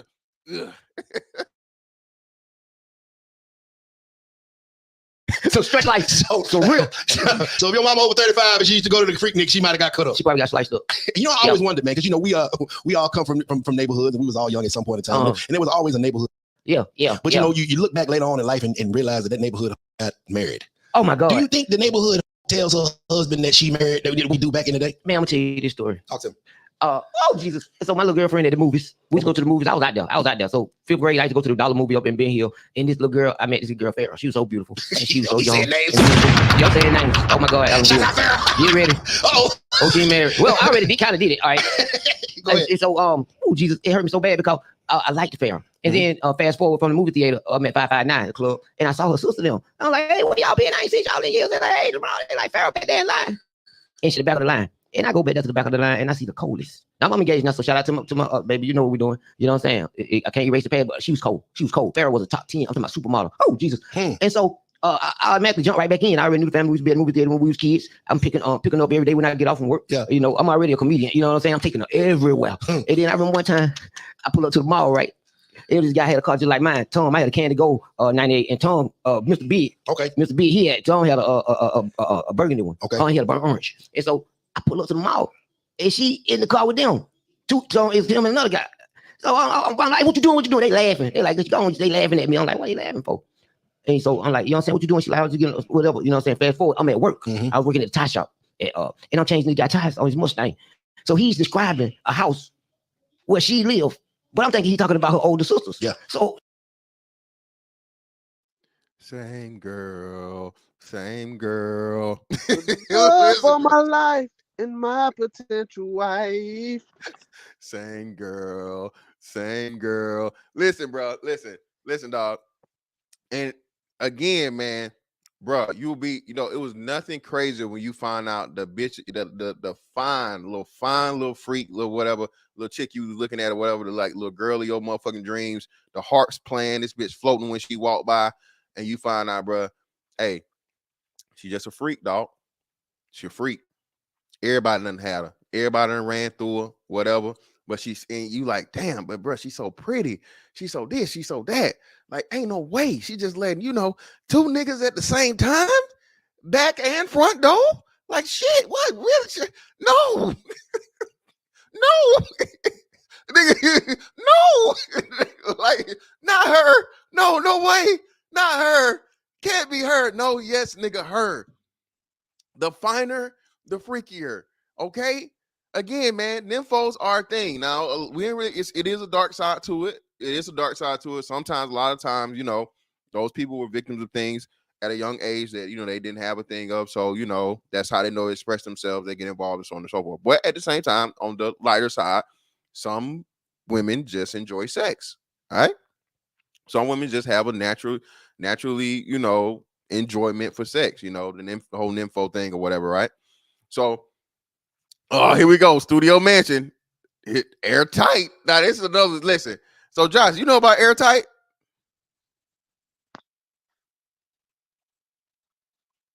Josh, you there? You hear me? Yeah. Remind me what it is. Okay, yeah. So this is another white boy turn. Shout out to the white boys. Listen, man. I keep telling y'all niggas don't know about no white boys. Okay. Bro, I didn't hear this term until 2015. And it was horrible. It was terrible because of who the person was involved. I was like, oh. But it was like, yeah, dude, we had her airtight. I was like, airtight? What the fuck? What is that? You don't know what airtight is? That means all 3 holes at the same time, man. Yeah. Bruh. White boys? Niggas ain't got nothing, bro. Nothing, never, bro. The shit that white boys that we just talked about, the ookie cookie shit yesterday, and you know, teabagging and all this crazy shit, bro. White boys don't care. White boys are, oh man, would you suck a dick for $1 million? You know, and especially in the military, bro. They ask that question like every other week. You know what I'm saying? You know what I'm saying? You know, how about you? How about you? Fantastic. And I don't fucking play me, bro. You lose your life. And I never got asked that question, like, you know, ever again.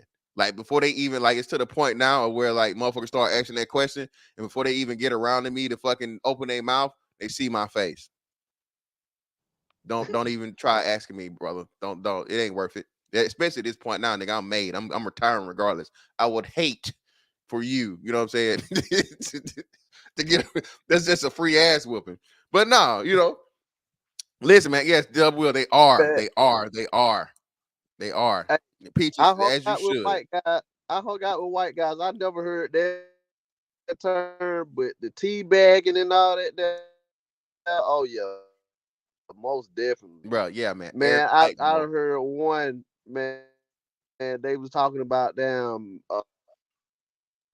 jacking off and see who can skeet the furthest and shit. All types of competitions and shit, man. Yeah, bro. No. Look, young fellas, it's crazy. You're not built for the fucking with them white boys, man. Do not party with white boys. Stick with your own kind, man. Okay, don't do it. Let's get back into it. So I'm like, well, I described the house. And he like, I don't know if the house, what you talking about. Well, I know we picked the girl up from that house the other day. My partner picked up. Yeah. He was he in the front of the back. I was in the front. We like, yeah. So good. At the same time, they call it a spit roast too. The spit roast, that's white. That's another white boy talk. A spit roast. You know what I'm saying? You know how you know what I'm saying? Two poles. You know what I'm saying? Front and back end, same time. Spit. He was getting spit roasted, y'all. This is the woman of his dreams, a little cute, little fine, whatever of his dreams, and he got to hear a story about how fucking, you know what I'm saying, his old lady get hit from the front and the bike at the same damn time. No Future. Future wasn't even out then yet. Okay.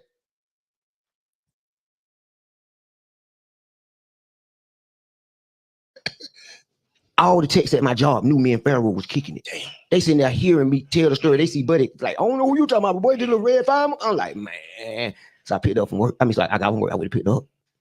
So we get on the expressway. We ride. And then I'm like, so I was changing this guy tire today and his Mustang. And he said he picked the girl up at your house. And him and his partner ran a train on him. And they said it was you. She said, I used to be wild. At least she was honest. I was trying to pick my off the floor, and like a little thing done fell off. I mean, I was, oh my God, Jesus, oh man, I was sick. And I can only imagine. And so she came out to be some cut, and she was cut was beautiful. She was beautiful. And then so I feel. And this is, brothers, this is why you're not wrong about body counts. Okay. Don't let anybody ever tell you it's something wrong with you for being concerned with a bitch body count. Okay. Now, if it's just a bitch you fucking, cool, fine. Hey, it is what it is. You know what I'm saying? You ain't supposed to be doing all the extra shit, no way. But it's a bitch you plan on loving, nigga.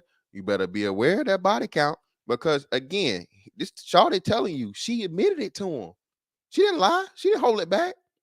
I used to be wild. It's like, yeah, I did. You know what I'm saying? Her saying she did them dicks. That was her admission. Oh, well, hey, can't take them back. Can't undo them. I did them. That's what she said. So, brothers, don't let nobody shame you into caring about a bitch body count, because you don't want to be the dumbass nigga loving, hugging, and cuffing a bitch that's motherfucking out here motherfucking getting spit roasted and airtight and doing the team.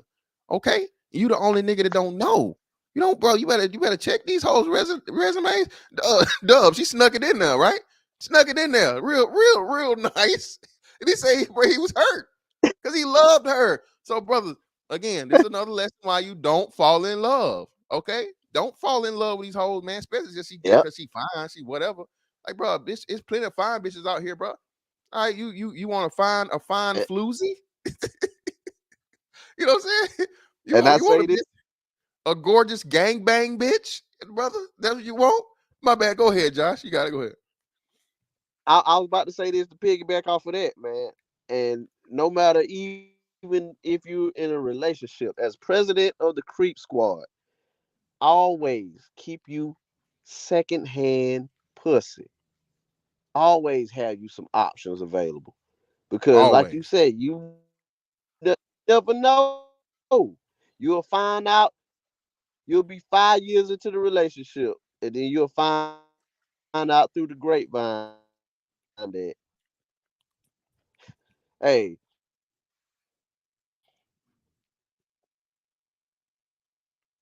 oh, you fading out. You fading. I can't hear you, Josh. you hear me? I hear you now. Oh no, I'm just saying, I always keep you some options, because you never know. 5 years into the relationship, your bitch out here getting rotisserie. Hey, yeah, man. You don't want to be that, bro. You don't want that at all. Yeah, man. Be careful. That's why I say, bro, the whole process, this whole bullshit about, oh, if you really want her, you be married in 6 months. Shit, me, nigga. You don't know shit about a bitch in 6 months, nigga. A year is the fucking minimum before even consideration should start for talking about some marriage. You know what I'm saying? Bitch can't even get a title before a year. You know what I'm saying? That's the minimum probationary period of like serious relationship, in my opinion, should be like a fucking year, bro. You don't know who and what the fuck you getting. All right.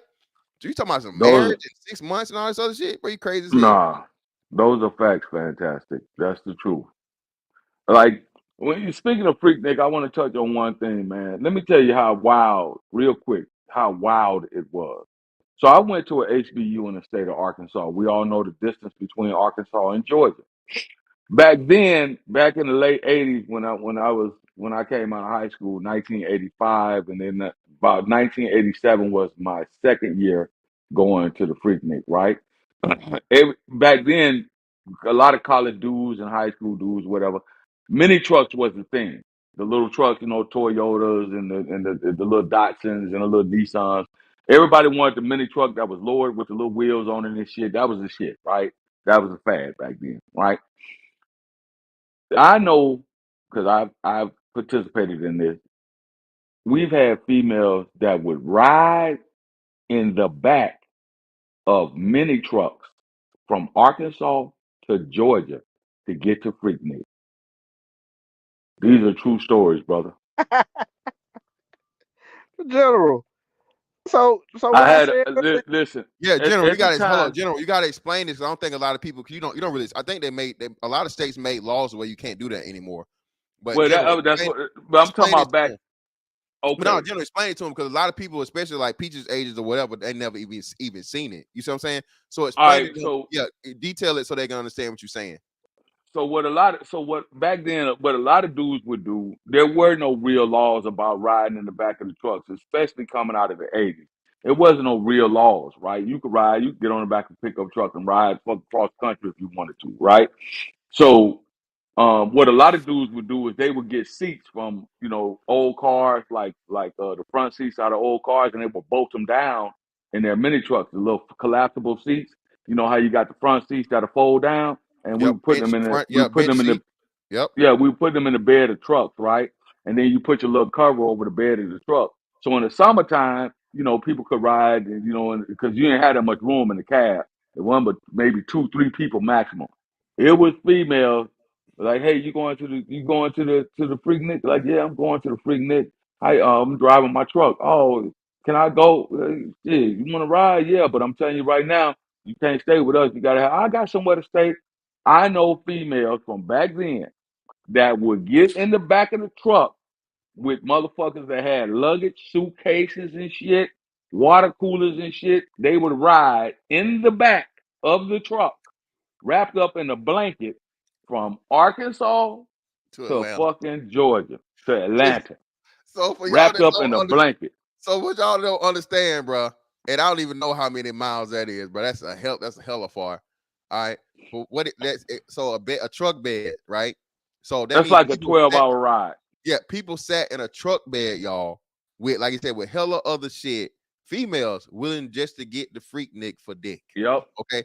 So don't be out here, bro. Bitches, bitch, I ain't traveling for no dick. Bitch, stop lying. Bitch, Listen, man. I know what your mama did, okay, and your grandma did. So don't come to me talking about you ain't finna travel for no dick, bitch. Stop. In your DNA. Like a lot of and the dudes that a lot of dudes would like say, hey man, you going? Yeah, I'm gonna ride my motorcycle, right? For those who had motorcycles back then, you know what I'm saying? They had the little Jinxes, GSRs, and all that shit. So you like I had a truck. So a couple of homeboys I know they wanted to ride their motorcycles. I would put their suitcase, their duffel bag in the back of my truck, and they would ride their motorcycle. I know females that would ride on the back of a motorcycle all the way to fucking from Arkansas to Atlanta. That's a Coochie, hella ride, bro. Coochie be bruised up by the time they get there. Oh yeah, that Legs shit and all kind thighs of be raw. fucked up Yeah, all by the kind of time. raw. I'm telling you, I've known females who would. I listen, man. I'm not proud of it, but shit, it's a lot of shit motherfuckers do when you're young because you don't think about it. So we would always get a room, me and my homeboys and shit. We would always get a room, right? And back then you were a college student. Plus I played ball, so it wasn't nothing for teammates to go and you could just get you a room. And we tell, hey, look, shit, we over here, we in ATL, shit. We trying to get some cut in. We ain't fucking with y'all. We see y'all every day. It was. Can we sleep? There was females that would sleep in the back of in the bed of people trucks, bro. Literally, Damn. I'm talking about whole weekend. Hotels, motherfuckers, females, niggas sleeping in the hallway of hotels. Crazy, man. I can't make this shit up, man. I can't. I, I hey, I promise believe, you. I I believe promise you, you. man. Motherfuckers I that had. I knew a cat that had an Astro van, right? Y'all don't know, for y'all young people, y'all don't know what Astro vans are. Look it up. This dude had an Astro van, man. It was at least 8 females that slept in his Astro van the whole weekend. damn. 8. So for y'all that don't know, so back in the 70s and 80s, you had the full size van. Astro van was Astro van Ford or whatever, whoever it was. It was a mini. It was like in It between was of a like a minivan. minivan. Yeah, it was between a minivan, but the size of a, so minivans are long, right, and skinny. Astro van is like a compact version of the full size van from the 70s and the 80s. So yeah, that's what the Astro Yeah. van was. Yeah, man. It was crazy, man. It was some crazy times. So I don't want to hear shit about motherfuckers talking about what they did. Anytime a female tell me, especially if she of a certain age, I Chevy, don't appreciate my that. Yeah. my I body seen count is that back there. my body count is 4. Times that times motherfucking 12, because I know better. Go ahead. I know better. Shit. I know. I know what So general, I know what they would do. Just listen, man. I know how it went down because it was females that would that would give up the cutty just to have a place to stay. Yeah, ass, grass, or cash, right? That Yeah, was still them. yeah. Yeah, that was still them. What's the name? Ass, grass, or That was cash, them man. days. Yeah. Yeah, that was them Those are days. facts, so, fantastic. Go ahead, Those Josh. are What you say? facts, brother. so general, Josh, you can oh yeah, confirm that was y'all hear me? yeah, you good. So you can confirm that was the great pussy pilgrimage of '94. Oh yeah. Yeah, it was either that during that particular time or the Capitol Beach party. Capitol Beach party started out wild. Oh, y'all Damn. heard about the Kappa shit too. They was they had a Cap mix. Cap They made a mixtape off the Kappa shit man, after Cap, after the Kappa. listen, Yeah, man. The one time that I did get a chance to slide down to the Capitol Beach party, pre-military days, that shit was enough. That if you didn't know, if you were what they call lame or educated lame or quote unquote an incel or whatever, if you that would have been a lot of lame niggas and incel niggas coming out party. You didn't have no other choice because it was Damn. bam right there in your face. yeah. And you know what, General? I'm glad you said that too. Like, listen, man. A lot of the reason why, quote unquote, the whole incel shit even exists, like they claim it does, it's still over exaggerated. But the reason why it exists like it does is because there's no more human interaction. So, like you said, even with me early on, right in the early 2000s and shit, um, bro, the club scene was it. Like everybody was hitting the club, no matter who the fuck you was. Everybody was in the club. You jump to nowadays and forward, like nobody. The club scene is almost all but dead. There are no more, big, beach parties and things like that. Freaknik after the Capitol. You still got spring break, here and there. Only two major spring breaks I know of is what Miami Beach, and then you got like Myrtle Beach. Other than that, it's not that much shit. People can't even go to Cancun no more because the motherfucker was putting whatever they was putting in the liquor, and motherfucker was dying. So motherfuckers even stopped going to Cancun like that. So all of these big just traditional meetups of young people, they just aren't like that anymore. And then when you couple that with the Me Too movement and all these opportunities and chances for you to get jammed up over just young people shit that young people do, well shit, there's no more interactions anymore. So that's why it's such a big influx of people not being sexually active or not even have relationships because the avenues for it to happen have been taken away. Well, that coupled with it has been a change in the way that we interact over the past 20 years since the invention of social media and digital platforms and this internet dating shit. There has been a change over the past 20 to 25 years because of those things, right? So now everything is in person. Back then, there were no in the 80s. Everybody didn't have a fucking cell phone unless you had Exactly. one of them bag phones. So you had to be out and you had to go to the popular spots. You had to go to the clubs. You had to go to the, what you back when I was a young cat, man, in my 20s, late teens, early 20s. It was all about, especially if you were in college. Hey, mark this date on your calendar. I knew motherfuckers that didn't show up to work. Motherfuckers would leave school early so they could be there, miss tests, all kind of shit to be there for that party. You see what I'm saying? Because that was like one of the biggest events of the year. Outside of Mardi Gras, everybody was going to Mardi Gras, but a lot of college students, Mardi Gras, okay, yeah, whatever. But shit, it was two places you didn't miss if you were going to college at that particular point in time. It was two places you were not going to miss. You were going to be in Atlanta for Freaknik, or you were going to be in Galveston for Capitol Beach Party. You were gonna make them. You were gonna make those pilgrimages by hook or by crook.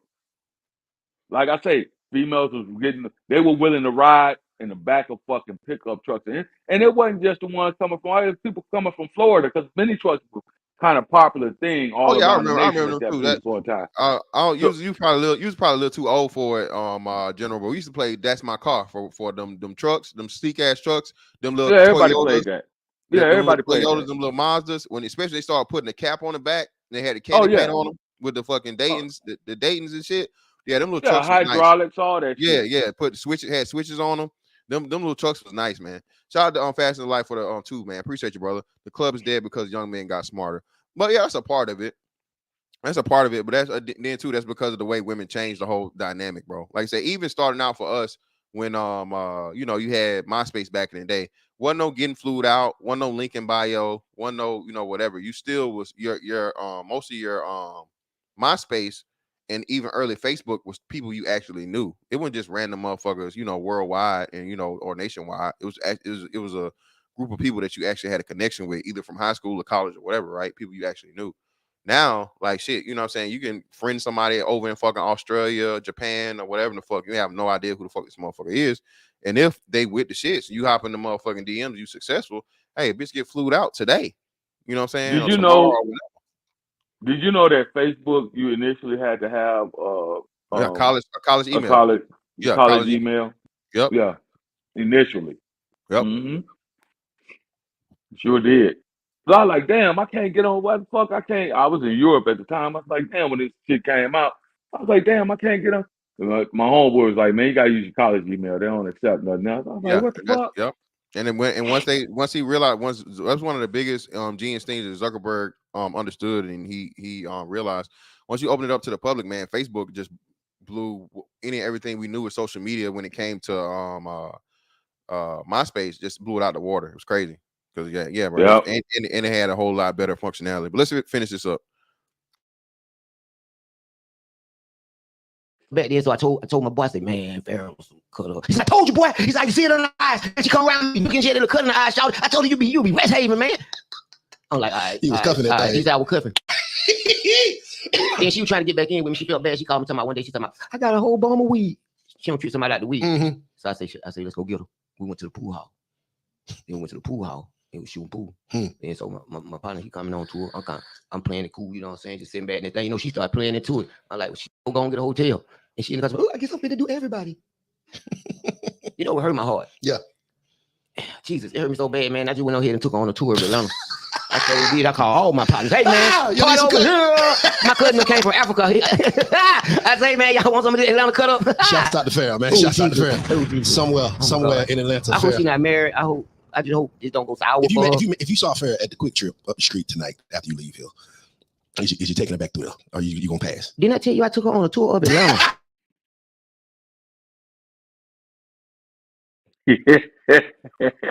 Hey man, listen. Hey man, you gotta accept it. You gotta accept it and go forward, man. All right, you gotta accept it and go forward, bro. I'm telling you, hey, wait, don't try to save her, man. She does not want to be saved.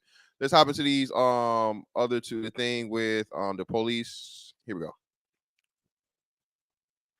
So this right here is what really got me to do this, man, because this was like the last straw for me. All right. Now, if anybody should know this, it should be the police. But lo and behold, even the police, man, can't turn down that pussy. Okay? Brothers, I'm telling you, it's not gonna go well for you, man. It's not. All right. Just leave that pussy alone.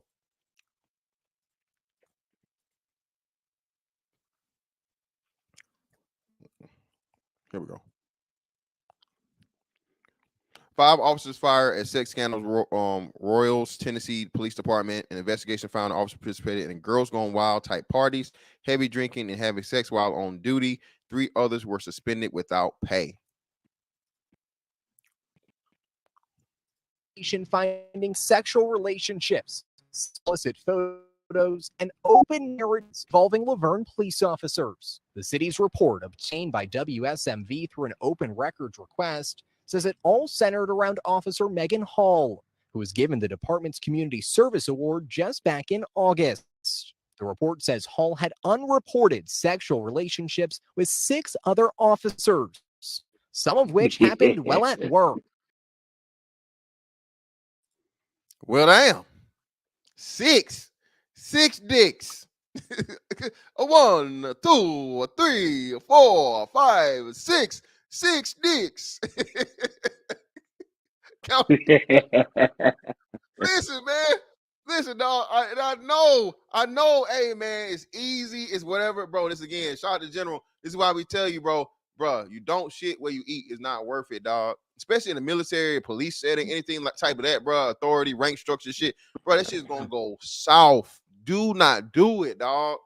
Don't do it. Y'all know how many times I done seen the motherfucking command, little friendly, get motherfuckers jammed the fuck up. Y'all know what I mean, bro? Oh shit, I can talk about this now.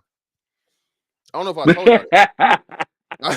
So I can talk about this now. I can talk about bro. This literally happened at the current command that I'm at. All right, current command I'm at. All right, I get there and Wait, hold up. Fantastic. What's up? You hit the track line, right? You 18. Oh yeah. You 18-3. Oh yeah, we good. Yeah, okay, we good. all right. Yeah, we good. We in it. But no, this over with. It's just adjudicated and done with. Oh, with motherfuckers out the Navy, so I can talk about it. This person not even in the Navy no more. So I get to the command, and sit back. You see this.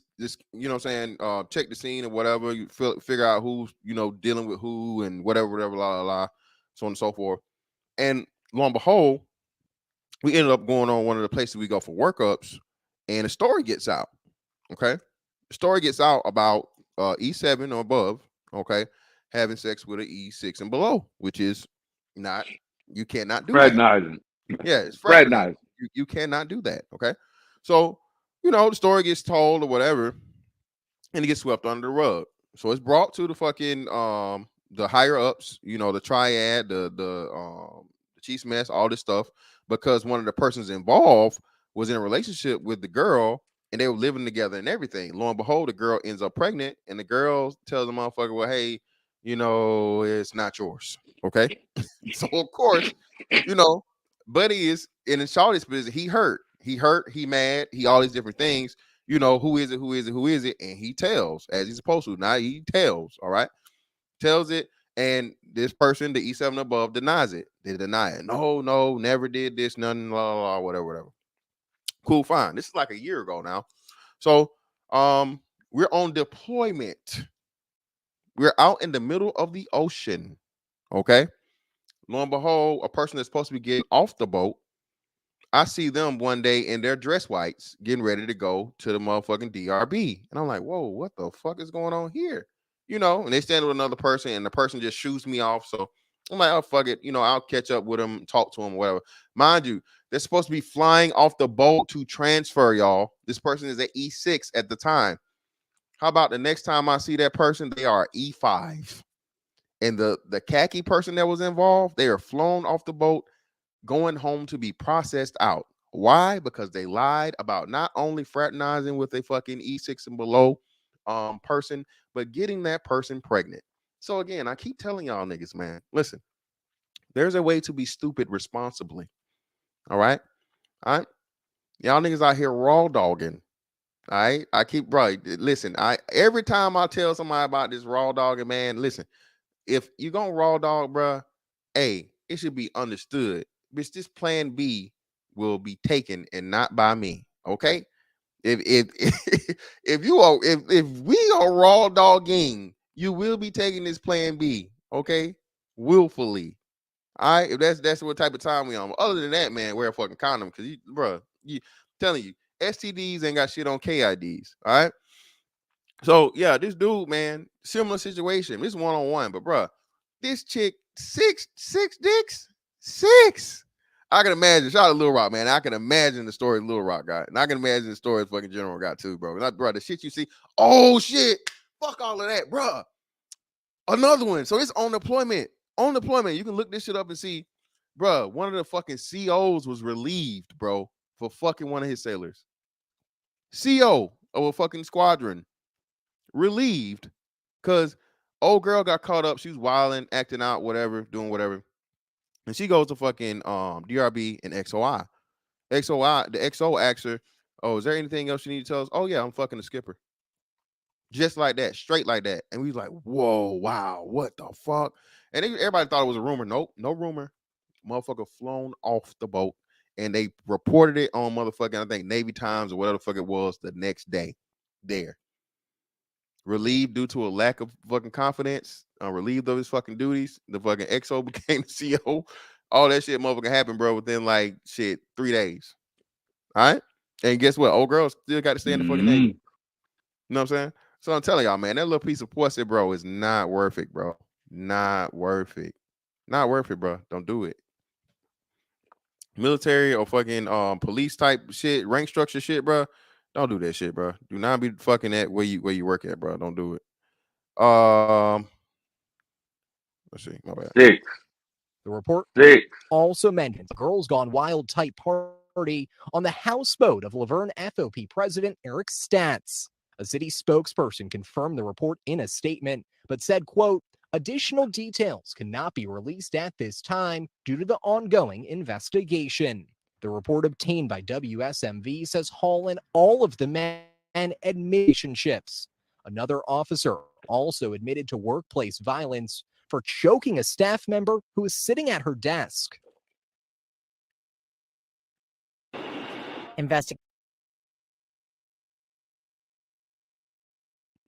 Yeah, man. Listen, hey, it's real in the field, bro. Y'all gotta be careful out here, man. Leave that work pussy alone, man. Let's see.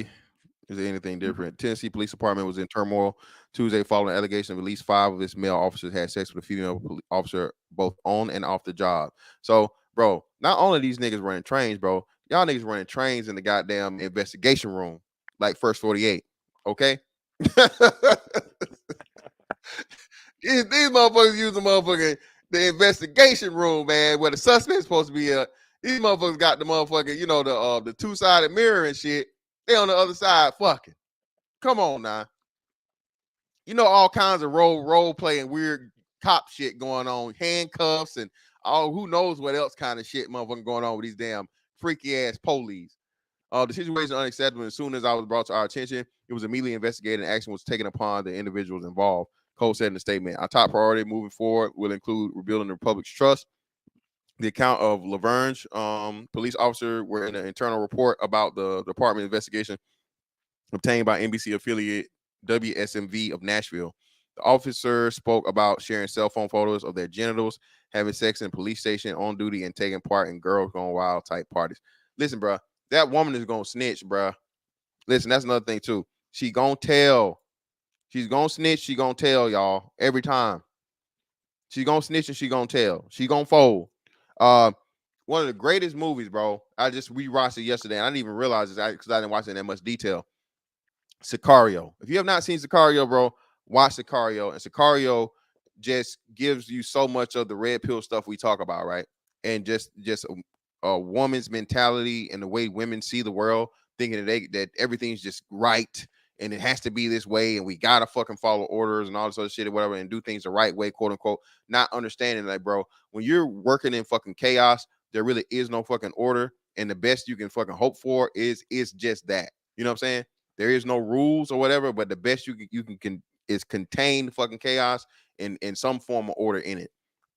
I'm not gonna give too many spoilers, but all I say is this: the woman got involved and she was gonna try to make everything go the right way.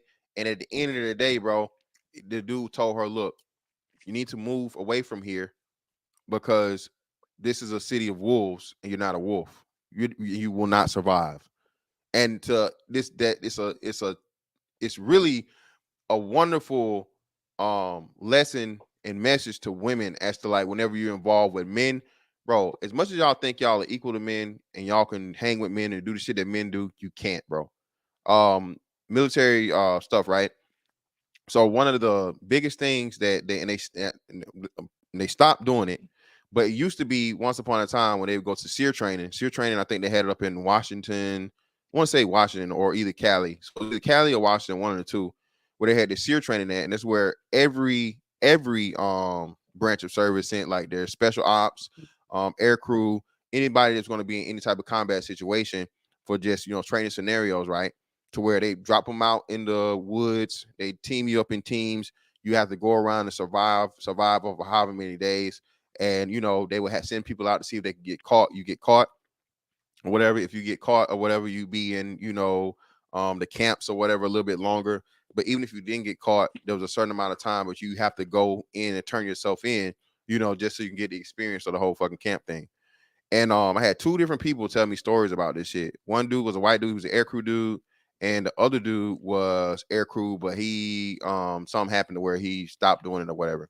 And the second dude that told me the story, he was actually like Mexican, but Mexicans are basically, part Native American. So he Mexican, but one of his, either his mom or his dad or somebody was like serious Native American. So he actually had like tracking skills and like, real out in the field skills. Like this motherfucker can tell you it's a rabbit, and he's going this way and all this different shit or whatever, right?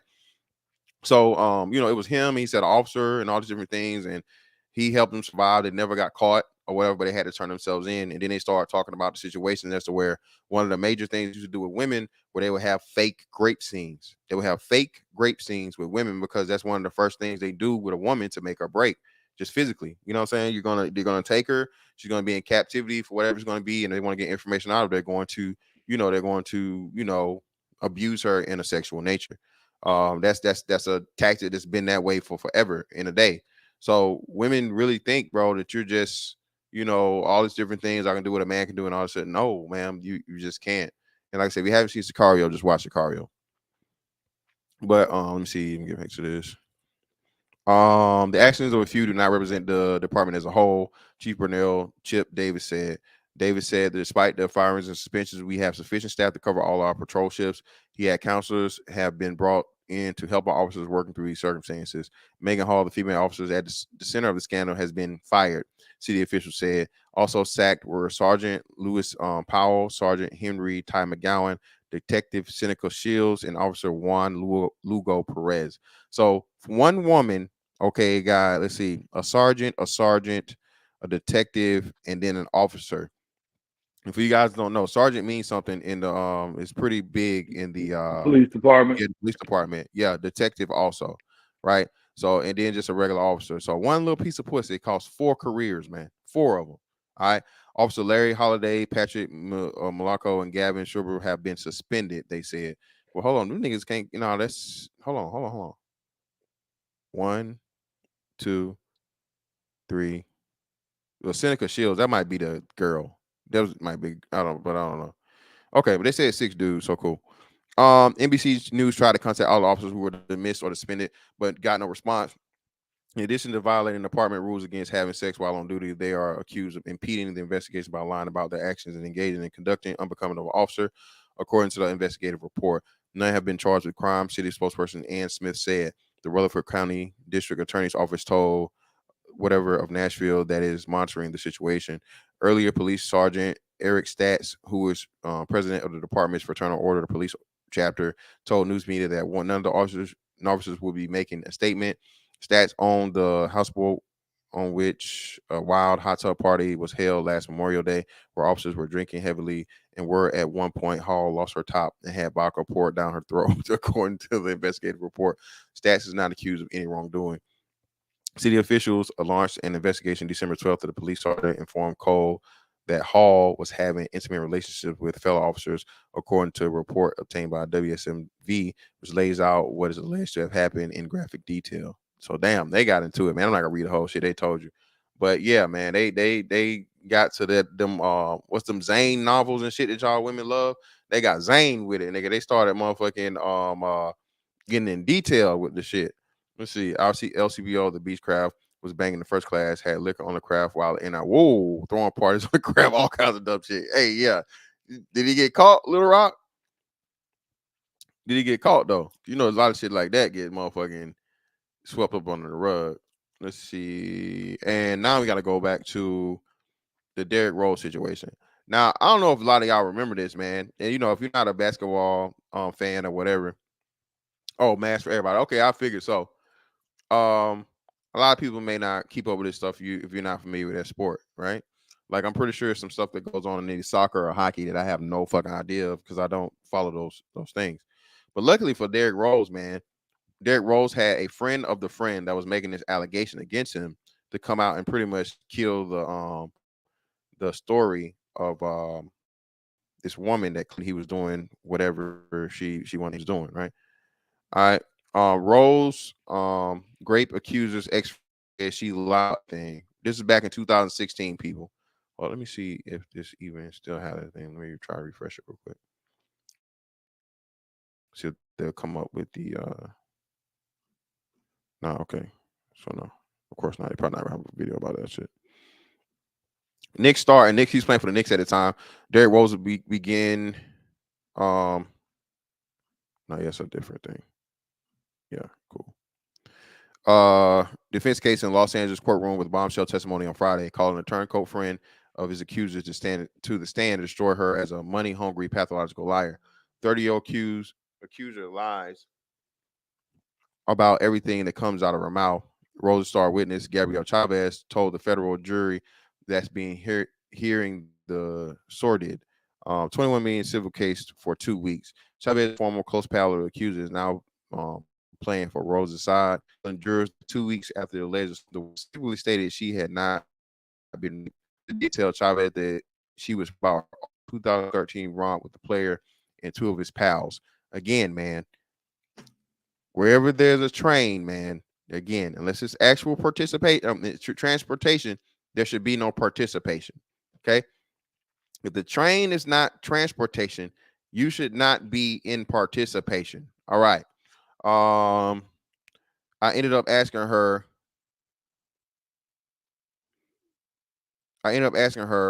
are you saying you were raped? Recall Chavez, a wellness consultant, of a conversation that they had 2 weeks after the accuser alleged Rose and his 2 pals attacked during an LA apartment. He said, no, but I did have sex with all of them. Chavez recalled to the jury. The 2 were dishing about the encounter while partying in Las Vegas. Chavez testified, and she showed the 6-woman, 2-man jury photographs of the 2 of them smiling at a nightclub, posing in white bathrobe, lounging poolside at the Aria Hotel. The accuser was in Vegas as the paid guest of some friend she knew, a guy. Chavez testified and was a great time. Did the accuser seem like her happy, normal self?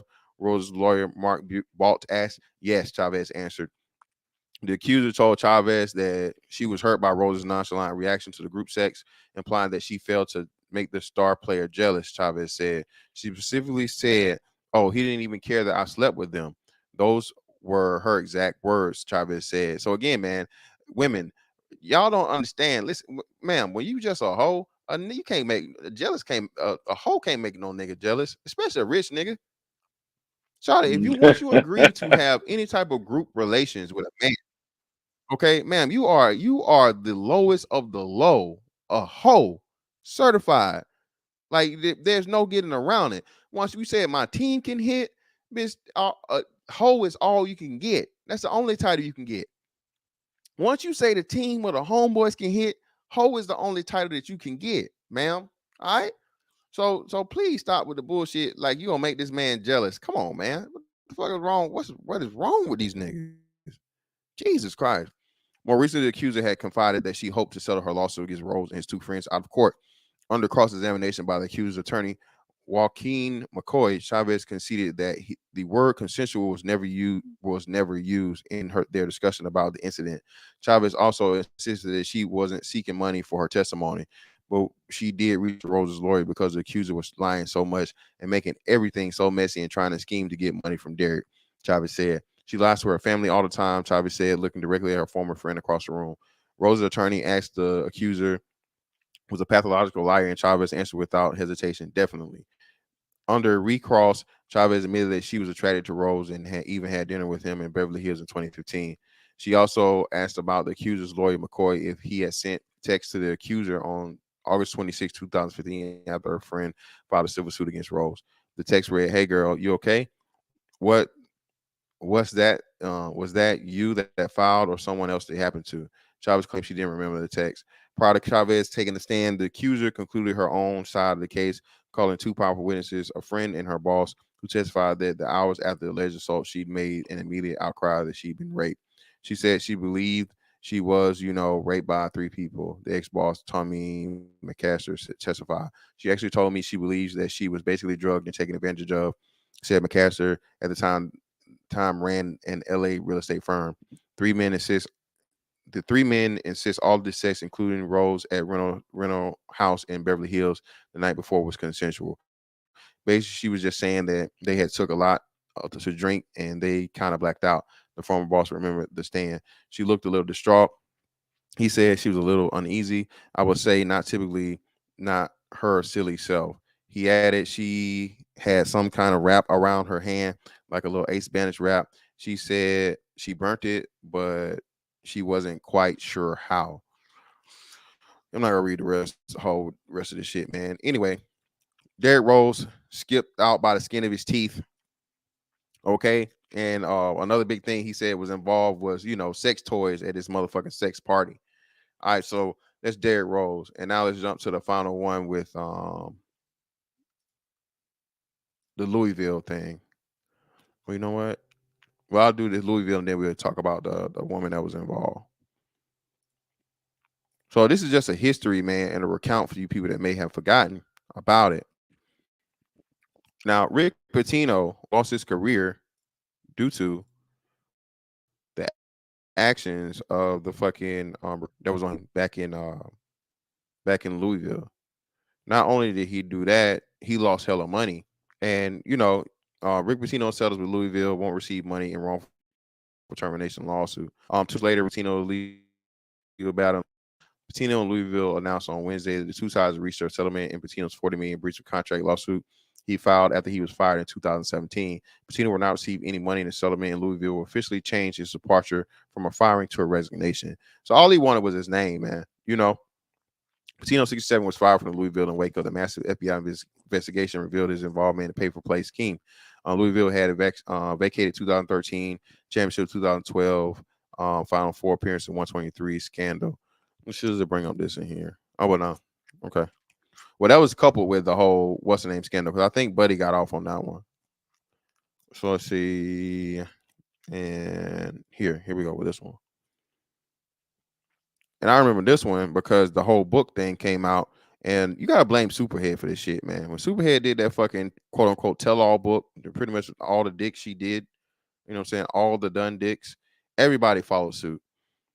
So this was the scandal that Myers had for his time when he left, when he was at Louisville before he left. Katina Powell speaks on The View about books alleging Louisville's use of escorts. Katina Powell, the self-professed former madam who alleges former university basketball players and recruits were provided with strippers and escorts, appeared on The View Friday to discuss her tell-all book.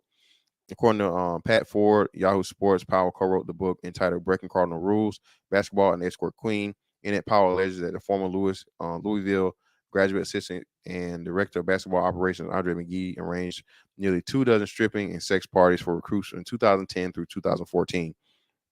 John Barr and Jeff Goodman.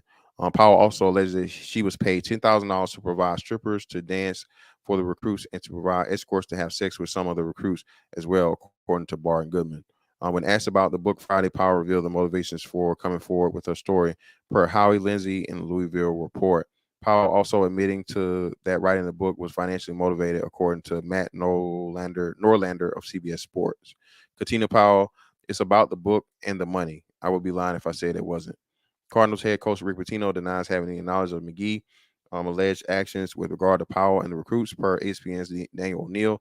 Not myself, not one player, not one trainer, not one assistant, not one person knew anything about any of this. Pitino said if anyone did, it would have been stopped on a dime. Not one person knew anything about it. During the appearance on The View, however, Powell alleged that some of the former recruits and players' parents did know about the parties, according to Norlander. The Louisville basketball program is currently under investigation by the NCAA, as is McGee, who is currently an assistant coach at the University of Missouri, Kansas City. The NCAA has not yet taken any action against the parties allegedly involved, while potentially legal action hasn't been taken against Powell at this time. So this is one of the precursors that they ended up looking for and finding the reason to get rid of Rick Pitino. Let me show y'all who old girl is real quick. So she's in the thumbnail, but this is her IG. The girl at the middle of the LSU thing.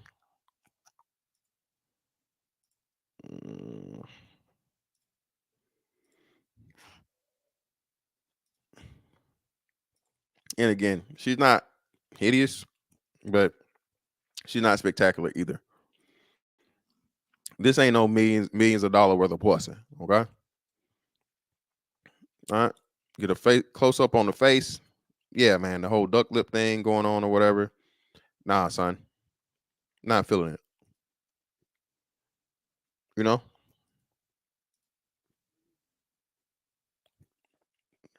It's real sleek back here in the cheeks. She ain't got much action going on back there.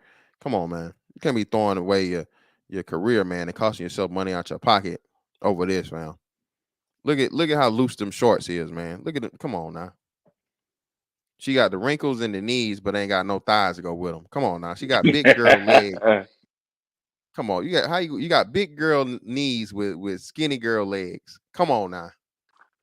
So again, man, be careful out here, young fellas. All right. All you D1 prospects and all you 5-star high school athletes, dog, it's not worth it. Okay. Do not run trains. Okay.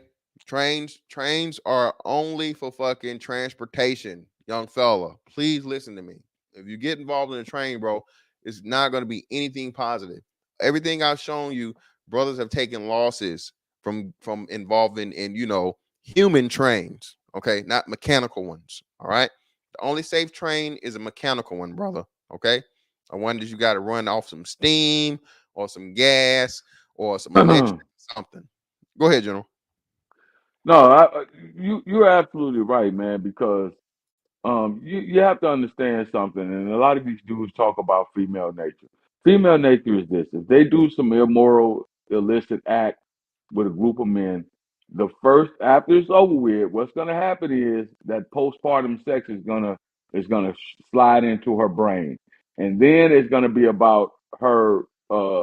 It's gonna be all about you know oh shit, what did I just do? Her reputation comes into question. And now comes, how do I fucking cover this up? How do I do damage control? So that's what happens. Damage control after she's had six dicks is a motherfucker. And if you wanted a six, you can be on that train, that train to the big house. So that's why I'm telling you, man. Look, At the big house and at the very least fired, man, or losing right, man. rank in You your job. career gone. You don't Yeah, want that, man. yeah, You you don't don't want want that because that's the worst thing ever. Because remember, her a female's reputation in the street is just like somewhat similar to a man's reputation in the street. And the worst thing for these females is to be looked at as being, a whore or slut. Now, a lot of these dudes talk about the SBE, shame, blame, and explain, and all this bullshit. You can see what's happening. That's what happened to the little police officer. That's what happened to the little chick in the Derrick Rose case. You know what I'm saying? All of us, I was trying to make him jealous. It didn't work. Oh, I got great. Come on, man. Are you serious? You were a willing participant. You wanted these 6 dicks, and now you agreed to it. And now that it's over with, all of a sudden you want to say somebody took it, man. Come on, man. You got to stop, man. Yeah, man. And like I said, the best way for this, man, is prevention. Okay, a lot of situations people get in, man, is self elimination, dog. Okay, the best way to keep yourself out of a lot of things, bro, is self elimination. Making the fucking, I know it's hard, brother. Pun intended. All right, I know your man.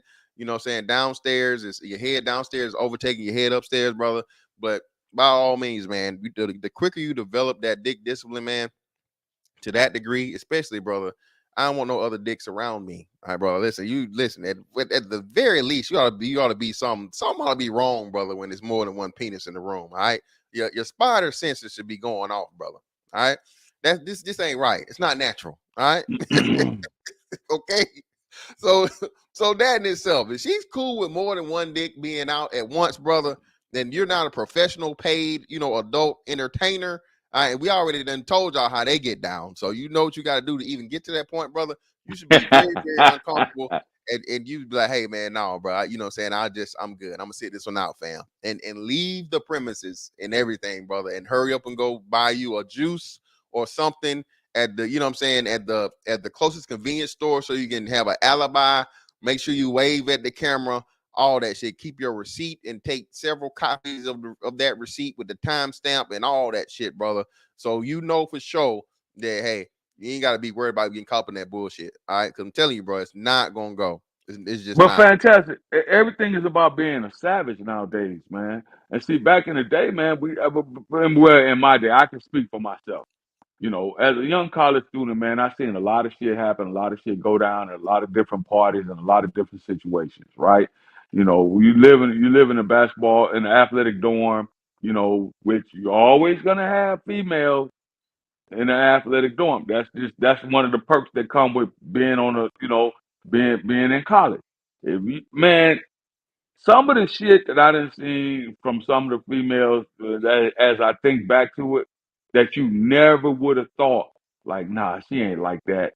They be getting slutted out by the offensive line. They be going, they be getting taken down through there.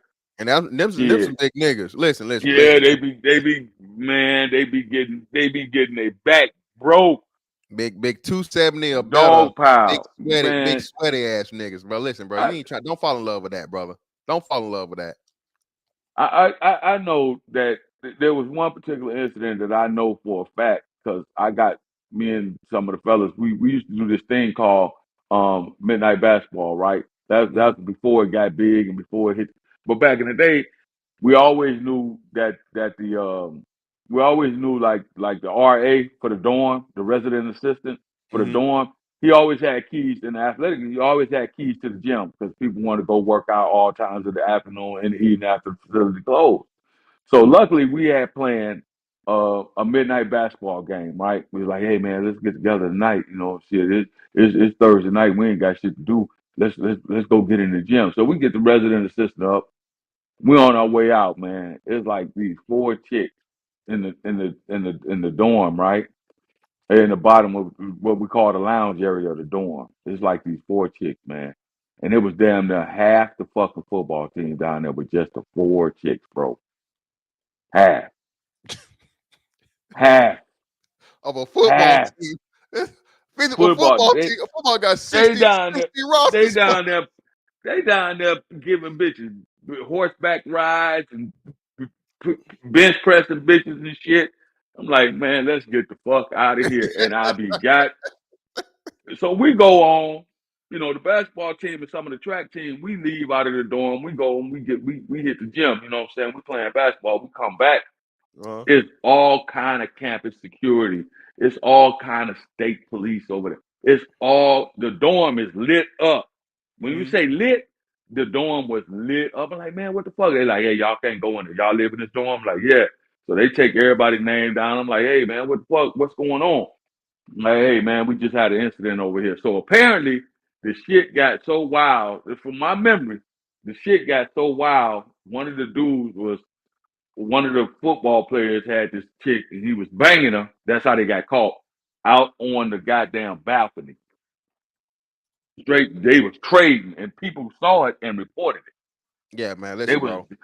was trading this chick off, man.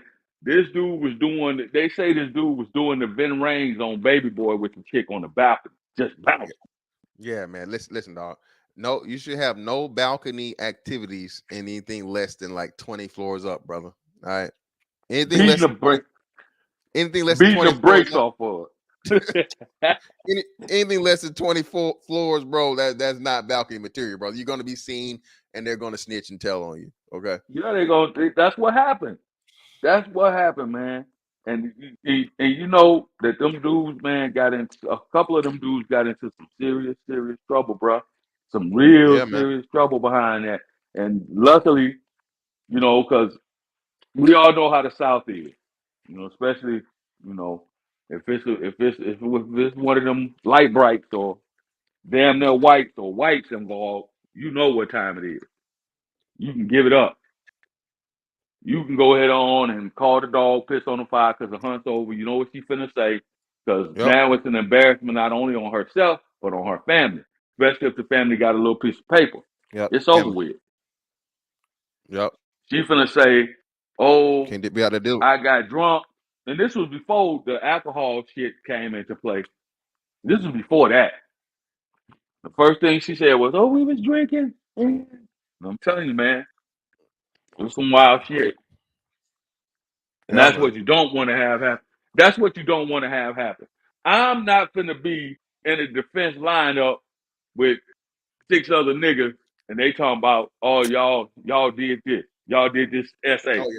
Because Oh yeah, somebody man. finna tell. Mm-mm. Yeah, exactly. And what happened Yeah, was, man. And real quick, no, fantastic. go ahead. She admitted. She said she was willing to do it with the first 7. That's what she said. Now, I remember this shit. Because they had the little shit on campus, you had to go and everybody in the dorm had to go and all this shit. She said I was willing to have sex with the first 7, but then that the 8th and 9th guy, they took it. Damn. Everybody was in a line, trained, Yeah. had hooked up. Yeah. Yep. See. No. She said I was willing to do it with the first 7. It was consensual, but then the such and such came in there and such and such came in the room, and then they just took it. Yeah. You can't participate. Yeah. That's why you don't never put yourself in this situation, bro. Don't do it. It ain't worth it. Yep. And just for show, man, this is the chick now, the same woman that wrote that book about the situation with the Louisville Cardinals, bro. This is her now. Old, done way past. She done hit like nigga, not the wall, nigga. She done hit all the walls. The whole building And can't came get crumbling saved. down. This should be the lesson, fantastic. She can't get saved. What Yeah. man worth his salt, his weight, and dirt? What man is gonna come along and say, "Oh, I'll take you. Come on, No, girl, I nobody. got you." That's why she out here No. she's stealing food and shit. That's why she out here doing what she's doing. But yeah, this is a woman that was behind the thing, bro. She's had nothing but like, folly after folly and crazy fucking story after that whole thing with the book. So at the end of the day, the biggest lesson behind that one is that, bro, they'll ruin your life, not even to improve their own. You see what I'm saying? She did it for the money and whatever from writing that book, which nobody really gave a fuck about. That book didn't blow up like, a Superhead story or whoever else. All these tell-all bullshits, right? And lo and behold, look at it. She done destroyed a whole fucking basketball program. Or, She started thought beginning of that she thought that she was gonna be set for life. She knew that, because I think if I'm not mistaken, that particular Louisville team went on and won a national championship when that story broke, or right before, or Yeah, I right think, after, one of the yeah, two. yeah, yeah. It So was close after it. she thought that she was going to be on Golden Street. What she thought was, I can tell you, what she thought was, if I can get in here and get some action, I can get these dudes hooked up, and now to keep, because they don't want a scandal. That's what she Nope. thought. She thought they wasn't going. Oh, they don't want a scandal, so I'm providing these girls for these guys in here. And wasn't her daughter involved in that shit too? Two of her daughters. Two of them. Yeah, yeah. So that's sad. That shows you the nature of how some of these women think. They would sell their own children out to try and goddamn bluster their retirement fund when they know they haven't done a damn thing. That's the truth of the matter right there. That's the part that pisses me off. You will ruin your own daughter. What happened to her daughter? You would ruin your own daughter, your own children's lives to fucking bluster your own retirement fund because you ain't worth a damn. Nope. And she thought that she was going to be able to hold that over somebody's head, Rick Pitino, thinking that he was going to still have his job, and she would be able to blackmail that dude or some of those players after they make it to the NBA to bluster her retirement fund. That's what the fuck she thought was going to happen. And the University of Louisville was like, no, bitch, you don't work that way. You're not Yep. going to come in here and hold us hostage and hold us over the program's head. We'll get rid of the coach. Now what you got? Stealing food from fucking Walmart. That's what you're going to do. Exactly. That's her fate. So Walmart is always hiring, brother. shout out to Mr. Palmer. Listen, man. Yeah, man. Listen, brothers. At the end of the day, all the the comedy and stuff behind it, bro. I say this so you guys, it's more easily digestible, but don't miss the lesson in all of it, bro. This train shit, bro. You too grown for that.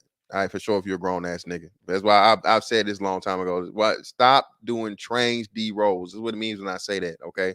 bro. You shouldn't be trying to participate in no train. Not just as a regular nigga, but especially as a celebrity nigga, bro. You are crazy out of your mind. You're gonna put yourself in a fucking group sex situation. Even if it was a group sex situation, the young cat Kai Sinat, I think it was Sinat, Kai Sinat, he's involved in some shit now because he let some chick stay over his crib or whatever, and you know, allegedly she's claiming that she was, you know, a victim SA while she was in his premises. So now he got a lawyer up and protect himself because again, he's the biggest name in a bunch. Okay, you also got to look at that too, man. Like I said, when something goes down, you know, especially you know military or anything, the highest ranking person is responsible. So when you transfer that over to civilian and celebrity, the biggest name is going to be the person held responsible. You're going to be the only motherfucker that's in the newspapers. You're going to be the only person that's on trial here with public opinion because you're the only person that's known. You're It's your fault by proxy. Yeah, Because you are the person with the money. You are the person that everybody's going to look to blame. That's all it is. Yeah, that's the same thing with R. Kelly. They your did little him the same way. Yeah, your little raggedy ass homeboys. Nobody know about them. They don't know their names. They're not public figures. They're not celebrities. So nobody gives a fuck. Even if they're as wrong or even more wrong than you, you're going to be the person that's held to task for it. So at the end of the day, man, listen, stay the hell away from these trains, young fella. Black man, the train is not for you, okay? Unless you actually hop on that motherfucker and traveling somewhere, sir. The only motherfucking trains you be dealing with are the traveling type, okay? Not the motherfucking ones where you're trying to lay some pipe, my nigga. All right. And if you do that, you're gonna be all right. Bars. But anyway, appreciate you, Jennifer, for pulling up on me, man. Hey, appreciate everybody that participated with me today, man. Appreciate everybody for the donations and stuff. Y'all, I appreciate y'all follow me on my Rumble. Again, I'm gonna drop this in before I leave. Make sure y'all go follow my Rumble, Young Boy Rumble. So we can get that thing built up, man. So if and when YouTube eventually gets me up out of here, I'll have another place to stay and land gently. All right, and we will get that thing cranked up. Like I said, all of my controversial stuff, man, I'll be doing over there. You know, talking about certain topics and certain things that. Have you looked in the Clubhouse? Fantastic, real quick. I deleted Clubhouse. I don't know how many times. I don't get it. Clubhouse just to talking shit, right? But I might get that back up. But what else? Oh yeah, my gun stuff too, man. I'm as y'all can see, man, we gonna start talking about the gun stuff real heavy. I got a big interview coming for y'all with that. So make sure y'all, like I said, sub to my Rumble, man. Sub to my Rumble. We're gonna be doing big things over there and talking about the stuff over there we can't talk about over here. But anyway, man, really appreciate y'all. That's that on that. I want to catch y'all on the next one. Holla.